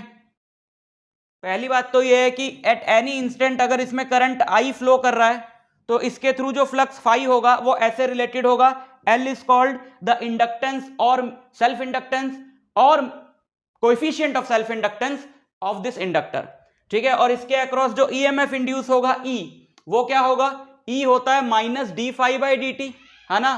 फाई की जगह Li डाल दिया, L कांस्टेंट है बाहर आ गया, so E equal to minus L di/dt। अगर इसमें total number of turns N है, यही वाला सॉलिनॉइड, अगर इसमें टोटल टर्न्स जो हैं वो N है, और इसके कोर में जो मटेरियल है उसका, अभी तो मान लेते हैं कि एयर है तो यहां म्यू नॉट लगा देता हूं मैं, ठीक है। इसके कोर में जो भी मटेरियल है उसका मैग्नेटिक परमेबिलिटी म्यू नॉट है, एयर है तो म्यू नॉट है, अगर कुछ और है तो म्यू है। इसका area of cross section this is A और इसकी लेंथ है L, तो इसका जो सेल्फ इंडक्टेंस होता है, बहुत इंपॉर्टेंट फॉर्मूला है, उसको याद रखो, राइट। म्यूचुअल इंडक्टेंस, अगर एक पेयर ऑफ कॉइल्स है हमारे पास, एक पेयर है मतलब दो कॉइल्स हैं, ठीक है ना, दो कॉइल्स हैं, जैसे एक कॉइल ये हुआ और एक कॉइल ये हुआ। अब इसमें करंट है, इसमें करंट है, तो इसका जो फ्लक्स होगा वो दूसरे वाले के साथ लिंक्ड होगा, है ना। और अगर इसमें करंट चेंज करेंगे तो फ्लक्स चेंज होगा, इसमें करंट इंड्यूस होगा जो अपने कॉज को अपोज करेगा। कॉज क्या है? फ्लक्स का बढ़ना। फ्लक्स किस वजह से बढ़ा? इसमें करंट चेंज की वजह से बढ़ा, तो ये अपने अंदर करंट इंड्यूस करके इसके करंट चेंज को अपोज करेगा, राइट। तो इन दोनों का एक कोएफिशिएंट ऑफ म्यूचुअल इंडक्टेंस होता है phi2/I1। आप किसी भी एक कॉइल को 2 मान लो, किसी भी एक को 1 मान लो, और phi2/I1 यानी flux linked with one coil divided by current through the other coil, इससे आपको मिल जाएगा इनका कोएफिशिएंट ऑफ म्यूचुअल इंडक्टेंस, ठीक है। और ईएमएफ इंड्यूस कैसे होगा? ईएमएफ इंड्यूस का फॉर्मूला है ये, E2 is equal to minus M di1/dt। E equal to D minus d∅/dt वाले में फाई की जगह हमने ये डाल दिया ना, फाई क्या आएगा यहां से? फाई क्या आएगा? m इंटू I1 है ना, फाई की जगह हमने ये डाल दिया, तो ईएमएफ आ गया ये। तो करंट चेंज एक में और ईएमएफ इंड्यूस दूसरे में, तो इसलिए E2 equal to minus M di1/dt, ठीक है। और mutual inductance of a pair of coils, हमारे पास दो सॉलिनॉइड्स हैं, एक के अंदर दूसरा, ये इंपॉर्टेंट फॉर्मूला है। एक सॉलिनॉइड ये रहा और इसके अंदर छोटा सॉलिनॉइड है मुन्ना सा, ये रहा, ठीक। एक की नंबर ऑफ टर्न्स N1 है, एक की नंबर ऑफ टर्न्स N2 है। लेंथ टोटल कॉमन लेंथ हो गई L, और छोटे वाले का, मुन्ने वाले का एरिया ये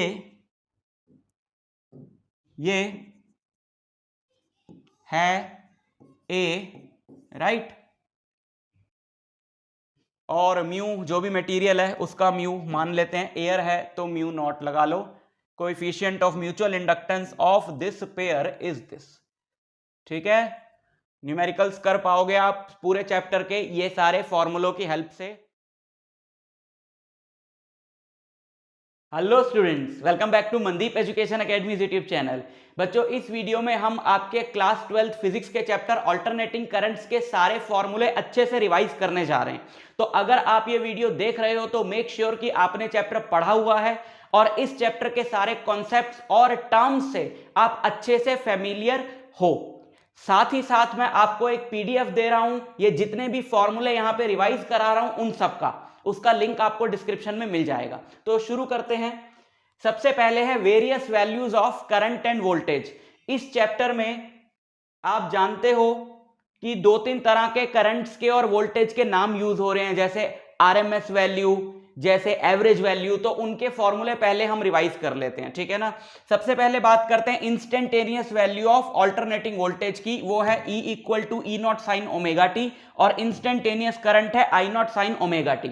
यानी किसी भी पर्टिकुलर इंस्टेंट पे अगर आपको करंट की या वोल्टेज की वैल्यू निकालनी हो तो आप उस इंस्टेंट का टाइम यहां पे पुट करोगे, ठीक है। उसके बाद आती है एवरेज वैल्यू करंट की और वोल्टेज की, जो कि होती है पीक वैल्यू का 0.637 times, which is the 63.7% off peak value.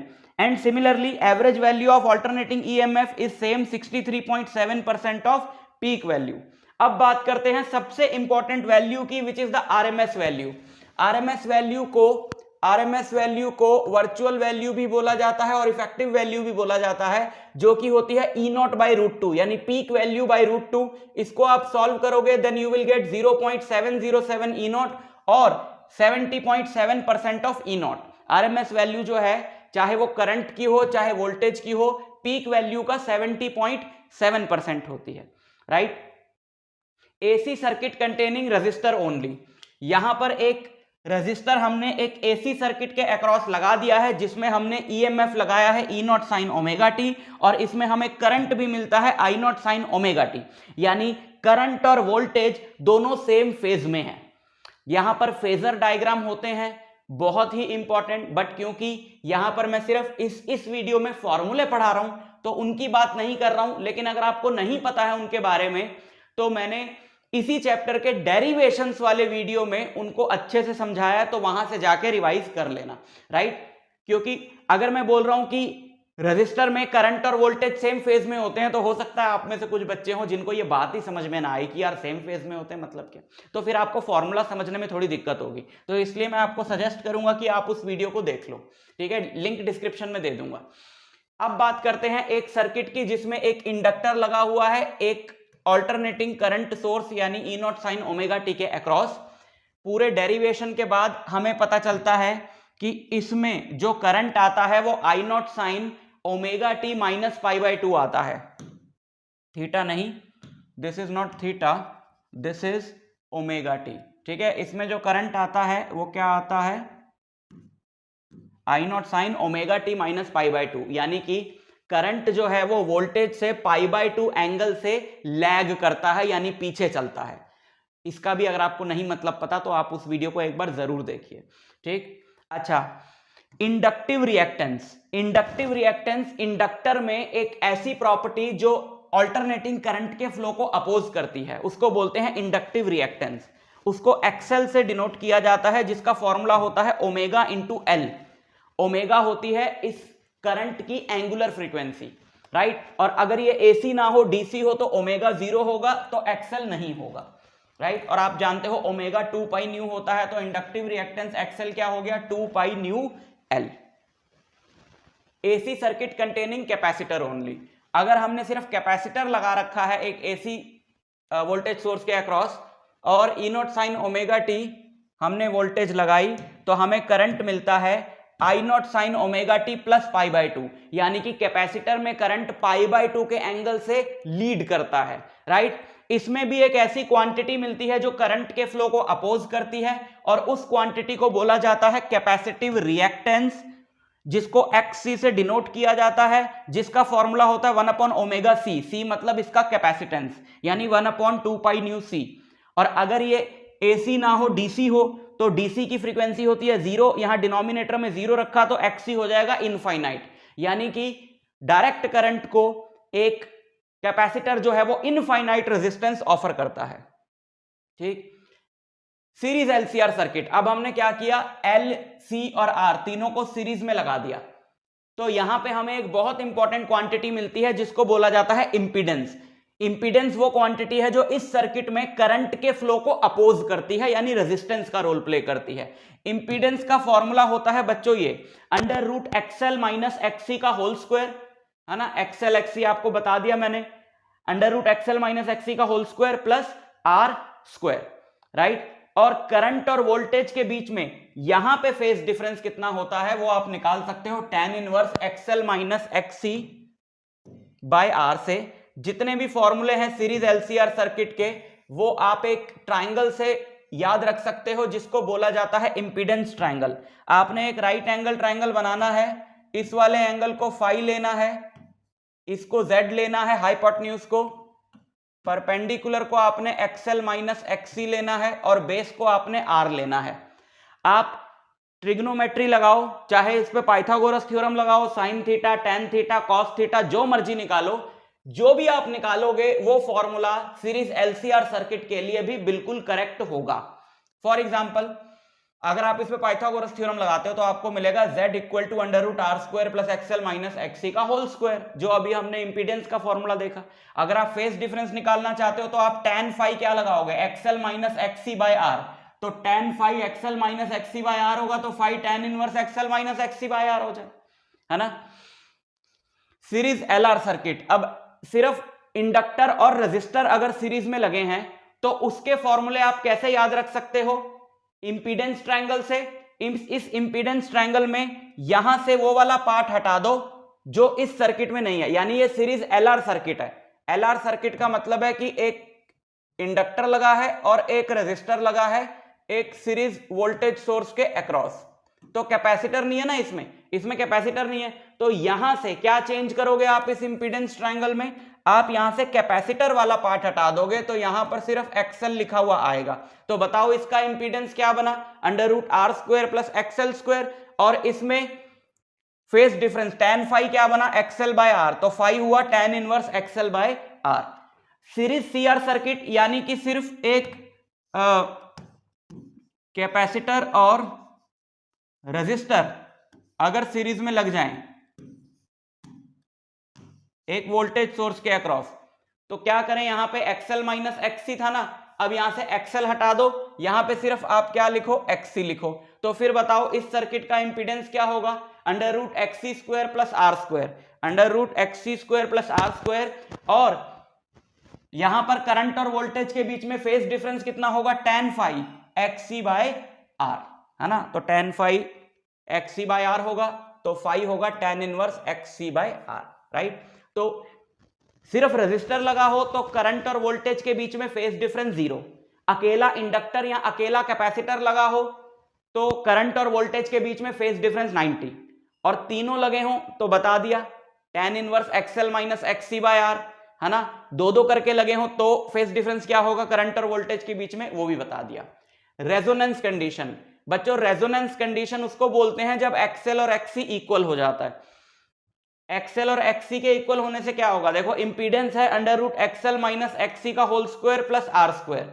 अगर XL और XC बराबर हो जाते हैं तो ये पूरी टर्म 0 हो जाएगी और अंडर रूट R स्क्वायर बचेगा, तो Z इक्वल टू R आएगा, विच is the minimum value of Z, है ना। क्योंकि ना ये नेगेटिव हो सकता है ना ये नेगेटिव हो सकता है, और ये तो 0 भी नहीं हो सकता भाई, रेजिस्टेंस तो कुछ ना कुछ होगा ही ना। यानी कि Z मिनिमम तब होगा जब ये वाली टर्म 0 होगी, और ये 0 कब होगी, जब XL और XC बराबर होंगे। उस कंडीशन को क्या बोलते हैं, उस कंडीशन को बोलते हैं रेजोनेंस। तो जब XL और XC बराबर होते हैं और जिस फ्रीक्वेंसी पे ऐसा होता है उसको बोलते हैं रेजोनेटिंग फ्रीक्वेंसी या रेजोनेंस फ्रीक्वेंसी, है ना। XL और XC को अगर आप इक्वल रखोगे तो XL क्या होता है 2 पाई न्यू L, और XC क्या होता है, XC होता है 1/2 पाई न्यू C, है ना। अब ये दोनों इक्वल एक पर्टिकुलर फ्रीक्वेंसी पे हैं जिसको हम न्यू आर से डिनोट कर रहे हैं। अब आप इस इक्वेशन को बहुत इजीली सॉल्व कर सकते हो, तो आपको पता चलेगा कि न्यू आर की वैल्यू ये आई, बहुत इंपॉर्टेंट फॉर्मूला, ठीक।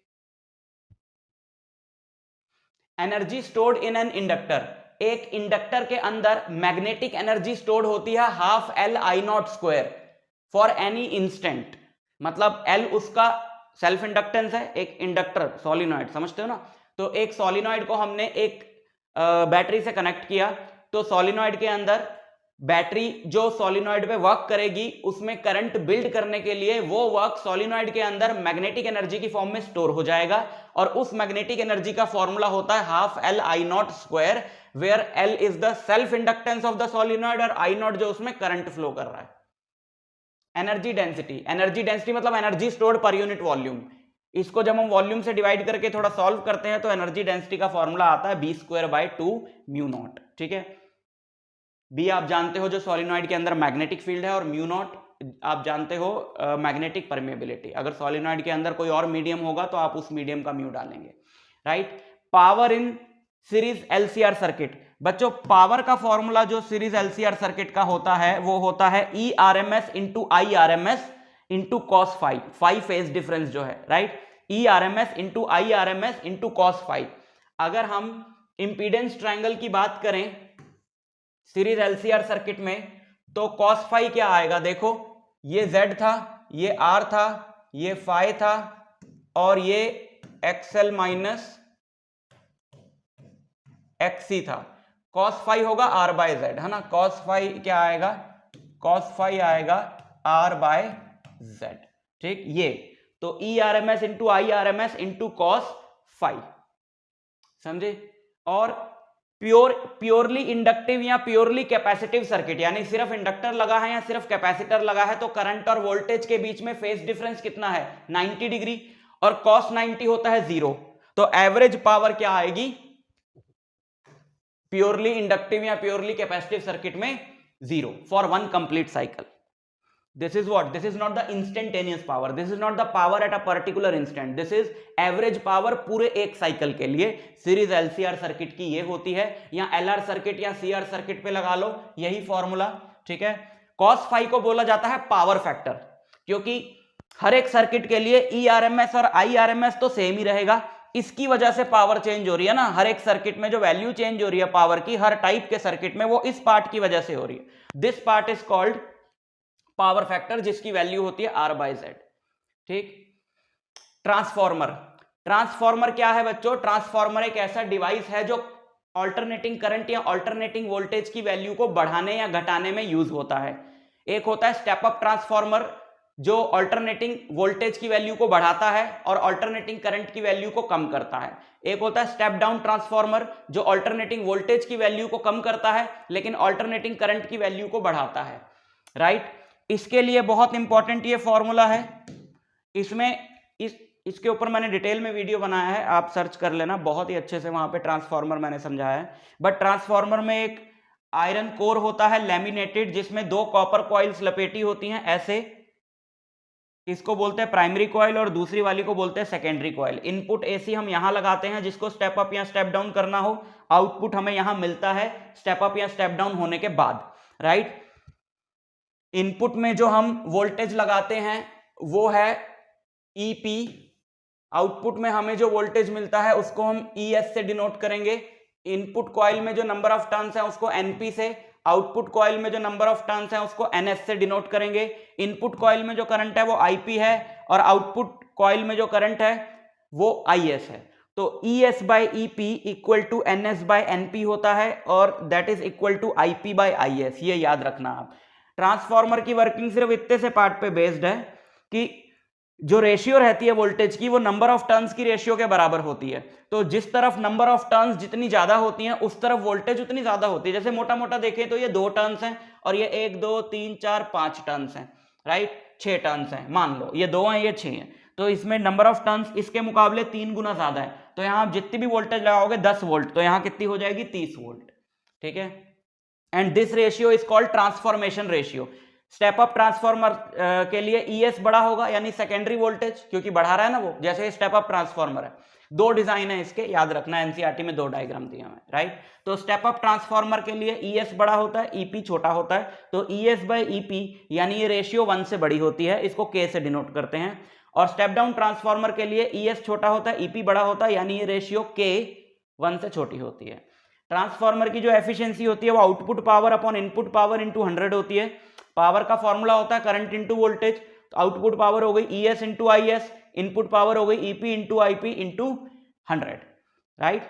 तो इस सेशन में इतने ही फॉर्मूले आपको करने हैं इस चैप्टर से, तो इनको अच्छे से प्रिपेयर कर लेना, पीडीएफ डाउनलोड कर लो। मैं आपसे मिलता हूं नेक्स्ट लेक्चर में, तब तक के लिए ऑल द वेरी बेस्ट।